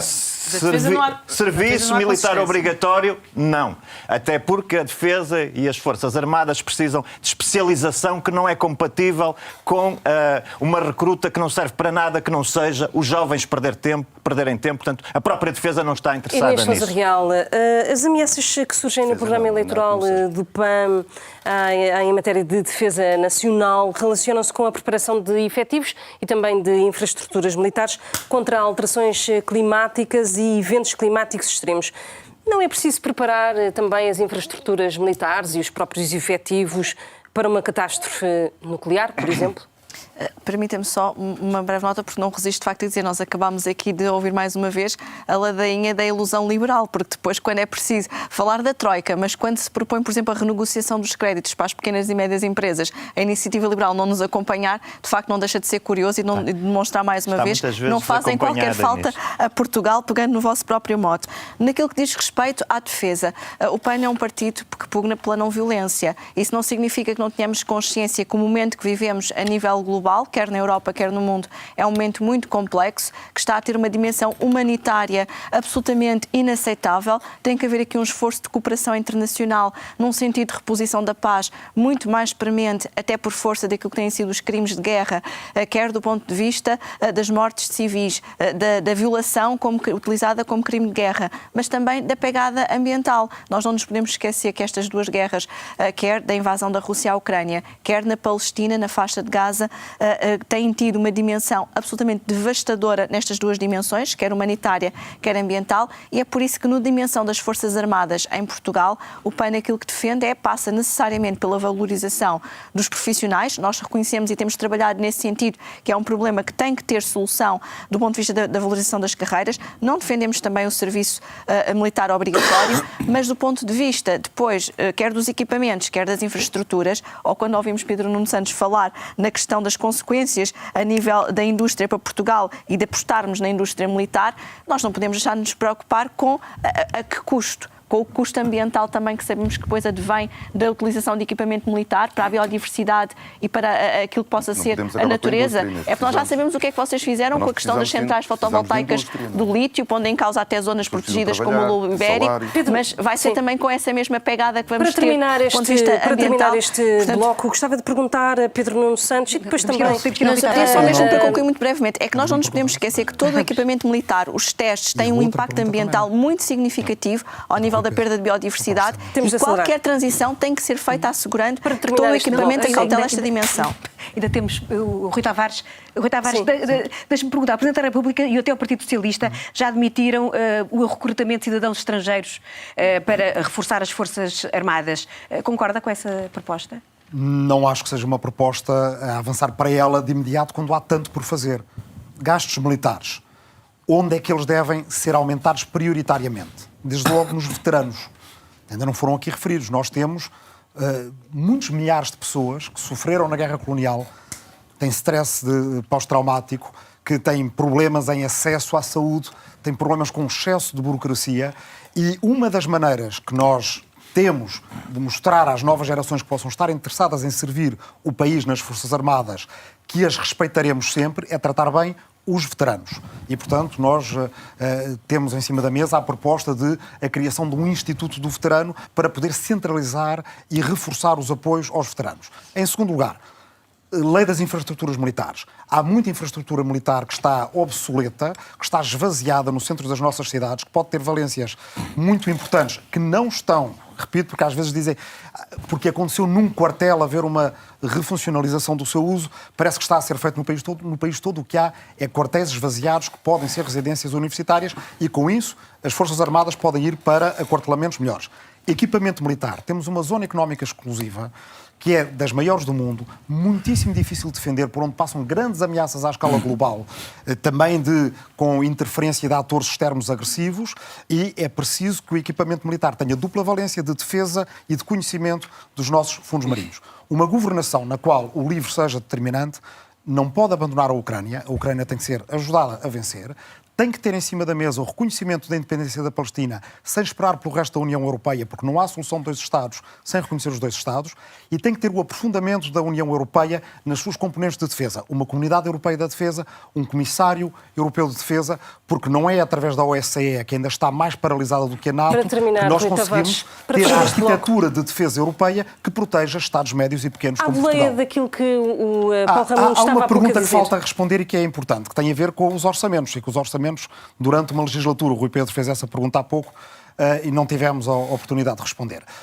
Mudando a forma de trabalho orçamento a orçamento, e em particular criando um compromisso de equidade e investimento para que se saiba todos os anos por onde vai o excedente, que é fruto do nosso sacrifício, uma parte para pagar dívida pública, uma parte para a emergência social, uma parte para uma reforma fiscal progressiva e uma parte para investimento público, que é o que tem faltado, pode haver caminho para assegurarmos 4 anos de orçamentos no qual o LIVRE esteja envolvido de forma determinante e que dê a estabilidade que a direita, de facto, não pode dar ao país. Pedro Nuno Santos, há pouco o Paulo Raimundo falava da necessidade de aumentar salários nos efetivos das Forças Armadas. O Partido Socialista está disponível para fazer esse esforço adicional de aumento de suplementos e de salários? Não temos dúvidas nenhumas da importância de valorizar a administração pública como um todo. Esse também as Forças Armadas. Esse é um trabalho que tem sido feito, mas que tem que continuar. Se nós quisermos ter uma administração pública qualificada, capaz de reter, de recrutar, ela tem que ser valorizada também, obviamente, nas Forças Armadas. Sempre, volto a repetir, dentro da capacidade orçamental e financeira do Estado, para não termos uma situação de desequilíbrio que nos cause problemas mais graves a seguir. Luís Montenegro, coloco-lhe exatamente a mesma pergunta. Se a AD vier a formar governo, se as Forças Armadas podem estar descansadas de que terão suplementos e salários acrescidos? Nós apresentámos um cenário macroeconómico que contempla valorizações salariais de 4% ao ano na legislatura. Essas valorizações de 4% integram uma componente para a atualização salarial anual, normalmente de acordo com a taxa de inflação, mas naturalmente também com as negociações feitas com os sindicatos, uma segunda componente de valorização do mérito, do esforço e da produtividade, e uma terceira componente da valorização das carreiras que são mais prementes do ponto de vista do recrutamento e da retenção de capital humano. A administração pública está hoje, de facto, muito carenciada em todos os seus sistemas principais. Na saúde, faltam profissionais de saúde. Na educação, faltam professores. Nas forças de segurança, falta capacidade de recrutamento e retenção. E nas Forças Armadas também. O Estado vai ter que fazer um esforço, evidentemente que muito limitado às condições financeiras e projetando crescimento económico, porque uma das grandes diferenças entre a nossa proposta da AD e do Partido Socialista é que o Partido Socialista está conformado com um crescimento económico que não vai além de 2% nos próximos 4 anos. Nós estamos otimistas, com responsabilidade, com segurança, em criar transformações estruturais no país, em poder alavancar a economia também com a descida dos impostos, para podermos ter uma taxa de crescimento da economia em 2028 próxima de 3,5%, o que permite também depois uma maior capacidade de valorização das carreiras da administração pública. Já fechámos o Bloco da Defesa. Há só uma coisa sobre estes 5% que é muito interessante.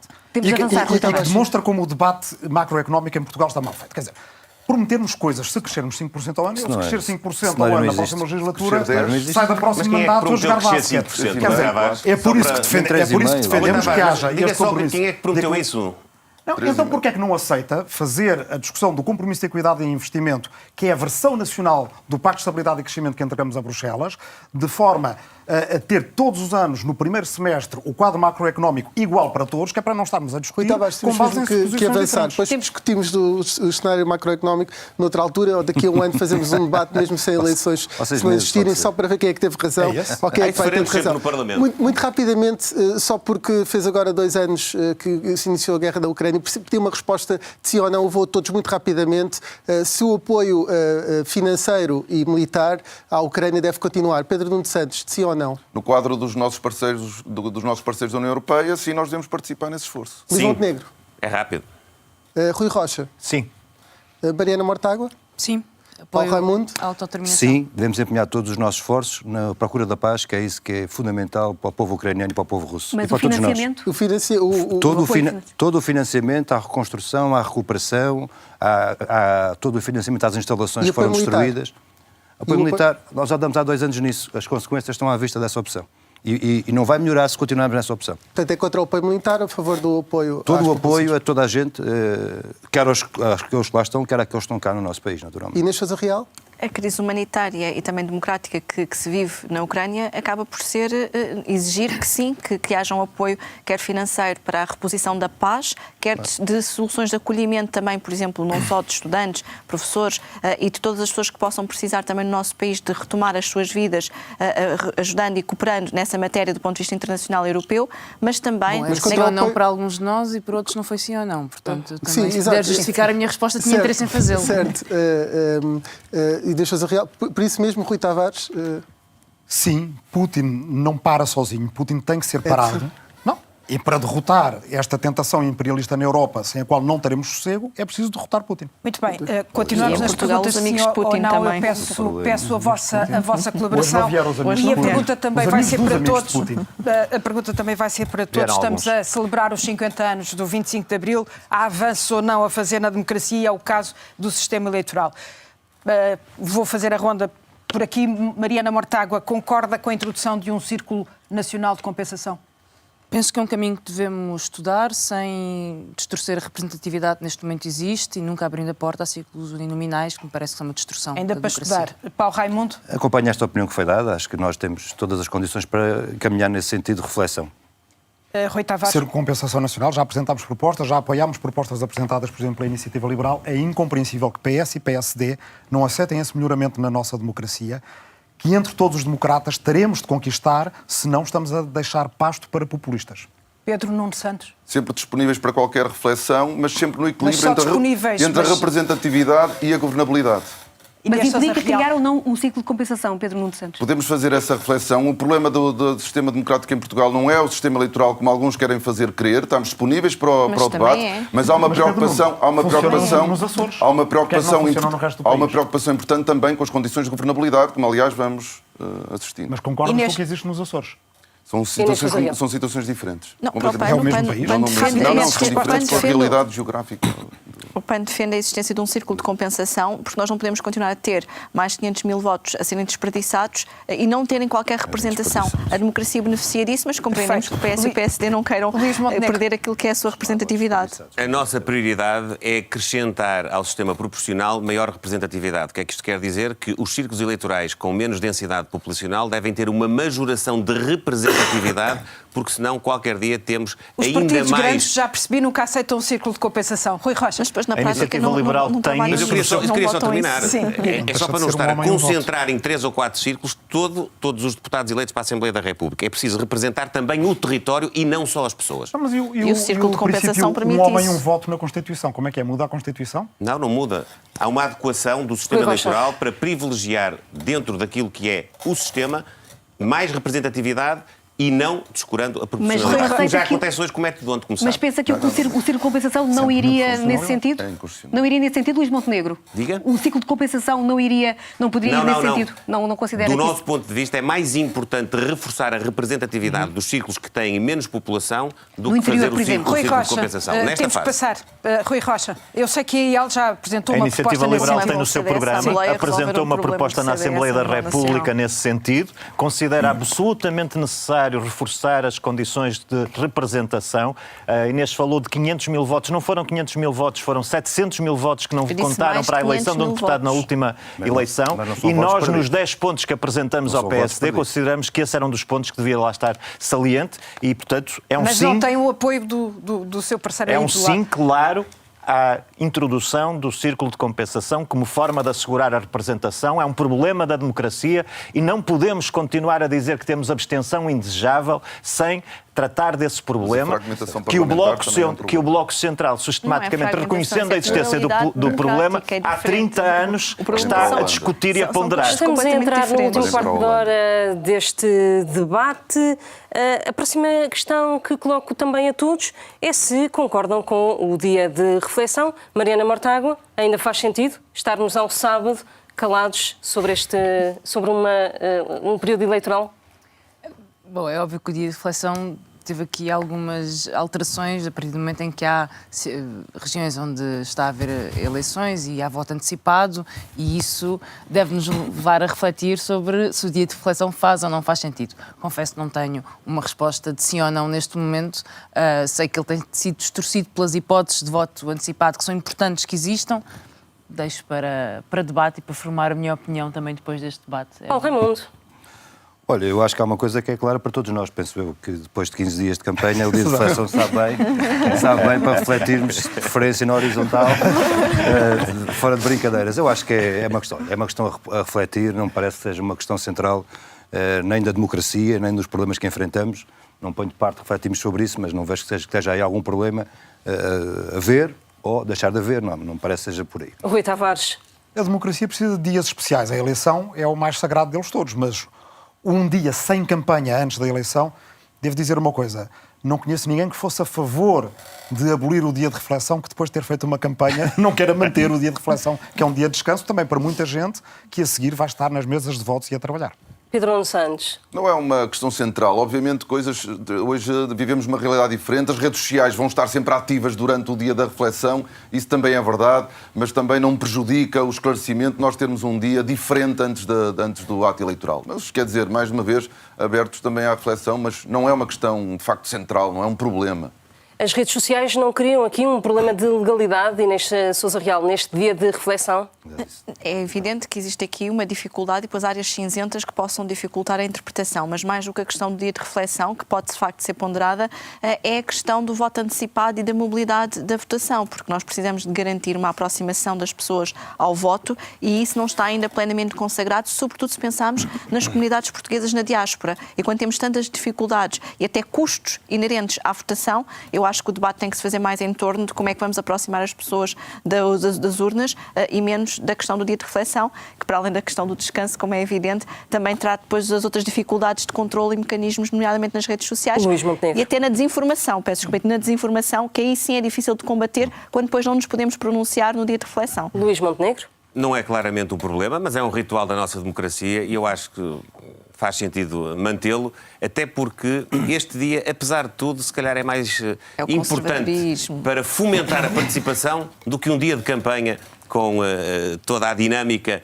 do debate que às vezes acaba por ter um efeito contrário. Rui Rocha. É um mecanismo ultrapassado.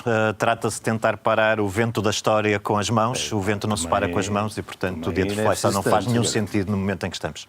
Vamos avançar para os últimos 10 minutos do nosso debate. E há um tema que tem estado a ser bastante animado nas escolas, entre os pais e os professores, que tem a ver com a utilização de telemóveis nos primeiros ciclos.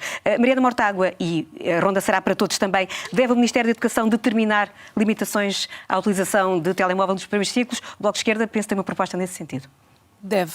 Acho que temos que compreender o impacto que teve durante a pandemia, sobretudo a exposição durante a pandemia e depois dela, e o impacto que tem a excessiva exposição a ecrãs, a excessiva exposição a redes sociais. Todos os estudos já conhecemos sobre esse impacto no desenvolvimento das crianças, na sua menos propensão para socializar, para brincar, e, portanto, acho que é necessário tomarmos essas medidas, dar um passo atrás, refletir sobre a utilização de manuais digitais, pensar o que é que quer dizer as crianças não terem acesso a livros, a mecanismos de escrita, obviamente com componentes digitais que são importantíssimas para o futuro, e em relação aos smartphones nos recreios, o Bloco propõe que sejam limitados, o que quer dizer que as crianças não estão incontactáveis, não estão proibidas de utilizar noutros momentos, mas o recreio deve ser para conviver, socializar, brincar, e acho que não devemos perder essa capacidade. Paulo Raimundo, qual é a posição da cidade? Olha, nós o que achamos é que é preciso encontrar as soluções que possibilitem ao máximo que as crianças brinquem. E passa pela limitação do uso de telemóveis? Não, e passa fundamentalmente, olha, desde logo, menos alunos por turma. Sim, mas não vamos voltar. Não, mas é que está tudo ligado. Desde logo, condições para poder brincar. Mas sobre os telemóveis. Poderem jogar a bola na escola. Sem telemóveis ou com telemóveis? Claro que não dá para jogar a bola com telemóveis. E, portanto, tem que se fazer opções. E sem, naturalmente, impedir que haja o direito ao acesso, tem que se fazer opções. E nós ganhávamos muito, no presente e no futuro, com opções deste tipo. Mas lá está. Eu acho que se reduzirmos as questões aos telemóveis... Sim, mas é o debate que estamos agora nesta altura. Eu percebo, só para perceber se devia haver uma determinação nesse sentido. Mas fica longe da realidade concreta. Rui Tavares, devem ser reduzidos a limitação de telemóveis? Enquanto a aplicação do princípio da precaução, ou seja, antes de conhecermos melhor, antes de termos linhas definidas que deem mais liberdade às escolas acerca de como fazer, até como utilizar como ferramenta pedagógica, achamos que a limitação, o princípio da precaução diz-nos que, enquanto não conhecemos os efeitos, a limitação pode fazer sentido e estamos dispostos a acompanhar essa medida. Pedro Nuno Santos, alinhava? Acho que devemos libertar a escola, nomeadamente os recreios do telemóvel. Nós temos que ter espaço para o convívio entre as crianças e o telemóvel perturba ou está a perturbar. Muitas escolas pelo país têm avançado de forma autónoma e acho que esse é um caminho que deve ser generalizado a todo o território. Inês Sousa Real, o PAN também defende a limitação de telemóveis? Aquilo que o PAN defende é a existência de espaços livres de telemóvel na escola e uma maior proximidade com o ar livre. Nós, inclusivamente, defendemos e acompanhamos aquela que foi uma das propostas do Parlamento dos Jovens para a criação de espaços onde possa haver mais mindfulness e aulas ao ar livre, e isso também muda o paradigma da escola.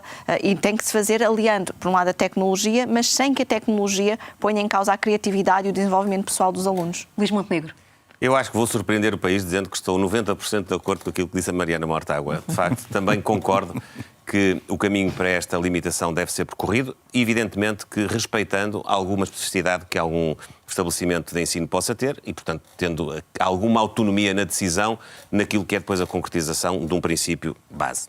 Rui Rocha, alinha neste consenso quase geral até agora? Só um breve comentário para dizer que ontem estive na Escola Básica de Azeitão e eles, infelizmente, já aplicam esse princípio das aulas ao ar livre, porque não têm um pavilhão. E, portanto, as aulas de educação física são feitas à intempérie. Não se afaste do tema, por favor. Isso tem a ver com a noção que nós temos de ter do que falta nas escolas portuguesas, que é básico. Sobre a questão dos telemóveis, mais uma vez, nós temos uma visão diferente da maioria dos partidos. Nós entendemos que devem ser as escolas, as comunidades escolares, os conselhos de escola, que devem decidir para a sua comunidade escolar qual é a visão que tem. Portanto, quando defendemos o reforço da autonomia das escolas, aí está um bom tema que deve ser discutido na comunidade escolar. Muito bem, vamos avançar para uma ronda final. Apelamos, claro, à capacidade de síntese. Estamos mesmo com pouco tempo, faltam sensivelmente 6 minutos para o fim do debate. Rui Tavares, defende que o LIVRE não é um partido de uma pessoa só e que tem outras figuras. Pode garantir aqui que não será candidato às eleições europeias? Eu creio que no dia 11 nós vamos ver qual é que é o cenário que temos em cima da mesa. E, portanto, não faz sentido estar a falar do cenário das europeias agora. Aliás, adiámos as nossas eleições primárias por causa disso. Somos o único partido que faz eleições primárias. Porque neste momento o que estamos a batalhar é por ajudar a esquerda a ganhar as eleições e ter uma maioria na qual o LIVRE participa. Fica o tabu de Rui Tavares. Inês Sousa Real continua a fazer depender a viabilização do Orçamento de Estado da aprovação da proposta de que a assistência às touradas deve subir para os 16 anos? Bom, nós não fazemos depender qualquer orçamento de uma única medida, sim. Atenção, e portanto não fazemos depender de uma única medida, apesar de que achamos que há um passo civilizacional. Há um passo civilizacional que tem que ser dado. É uma linha vermelha ou não? É uma linha vermelha para aqueles que querem retroceder nos direitos de proteção dos animais, mas nós queremos evidentemente um país onde possamos cuidar das pessoas, proteger os animais e defender a natureza. Isso inclui a abolição das touradas e sabemos que há aqui alguns partidos que trazem na sua aliança democrática o revivalismo das touradas. Paulo Raimundo, porquê é que agora o PCP exige que se averigue a morte de Navalny? Desta vez não se trata de uma ingerência num assunto interno da Federação Russa. Não, acho que perante as circunstâncias do acontecimento, acho que é normal que se exija o esclarecimento de cabal do que aconteceu. E perante o esclarecimento de cabal se retira as conclusões necessárias.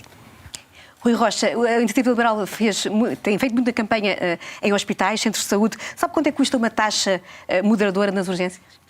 As taxas moderadoras foram abolidas, não é? Portanto, mas ainda persistem algumas. Sim, mas não creio que esse seja o ponto essencial. Mas tem ideia de quanto é que se paga se cerca for... de 20 euros, penso. Praticamente, entre 14 e 16. Mariana Mortágua, é desta vez que vai cumprir o sonho de Francisco Louçã de ser Ministra das Finanças? Não, acho que a responsabilidade governativa depende dos votos e, portanto, o Bloco estará pronto para assumir as responsabilidades, tendo em conta o programa que for para aplicar e tendo em conta o resultado eleitoral que tiver. Luís Montenegro, Pedro Passos Coelho vai estar na campanha ou acha que ele vai estar a dar aulas como já o aconselhou? Logo vemos. Pode ser que haja um feriadinho e que não haja Pedro aulas. Santos disse numa entrevista que a última vez que tinha ido ao médico foi a um hospital privado. Consegue dizer-nos quando é que foi a última vez que foi a um hospital público? Quer dizer, não foi há muitos meses. Não foi há muitos meses que foi ao Hospital Santa Maria. E, portanto, vou ao SNS e não deixo de fazer como outros portugueses que também vão a hospitais privados. Mas eu vou ao SNS e foi recentemente ao SNS ao Santa Maria, eu E o meu filho também, a Estefânia, e, portanto, o SNS dá resposta aos problemas da minha família, como dá resposta aos problemas das famílias dos portugueses. E deixe-me perguntar-lhe sobre um objetivo que António Costa colocou logo em 2015, que era de ter médico de família para todos os portugueses. Tem médico de família? Eu neste momento, não tenho. Tenho a minha mulher, tenho o meu filho, eu ainda não tenho. Pedro Nuno Santos, Rui Tavares, Paulo Raimundo, Mariana Mortágua, Inês Sousa Real, Luís Montenegro e Rui Rocha, muito obrigada por terem aceitado o convite das rádios para estar neste debate da rádio.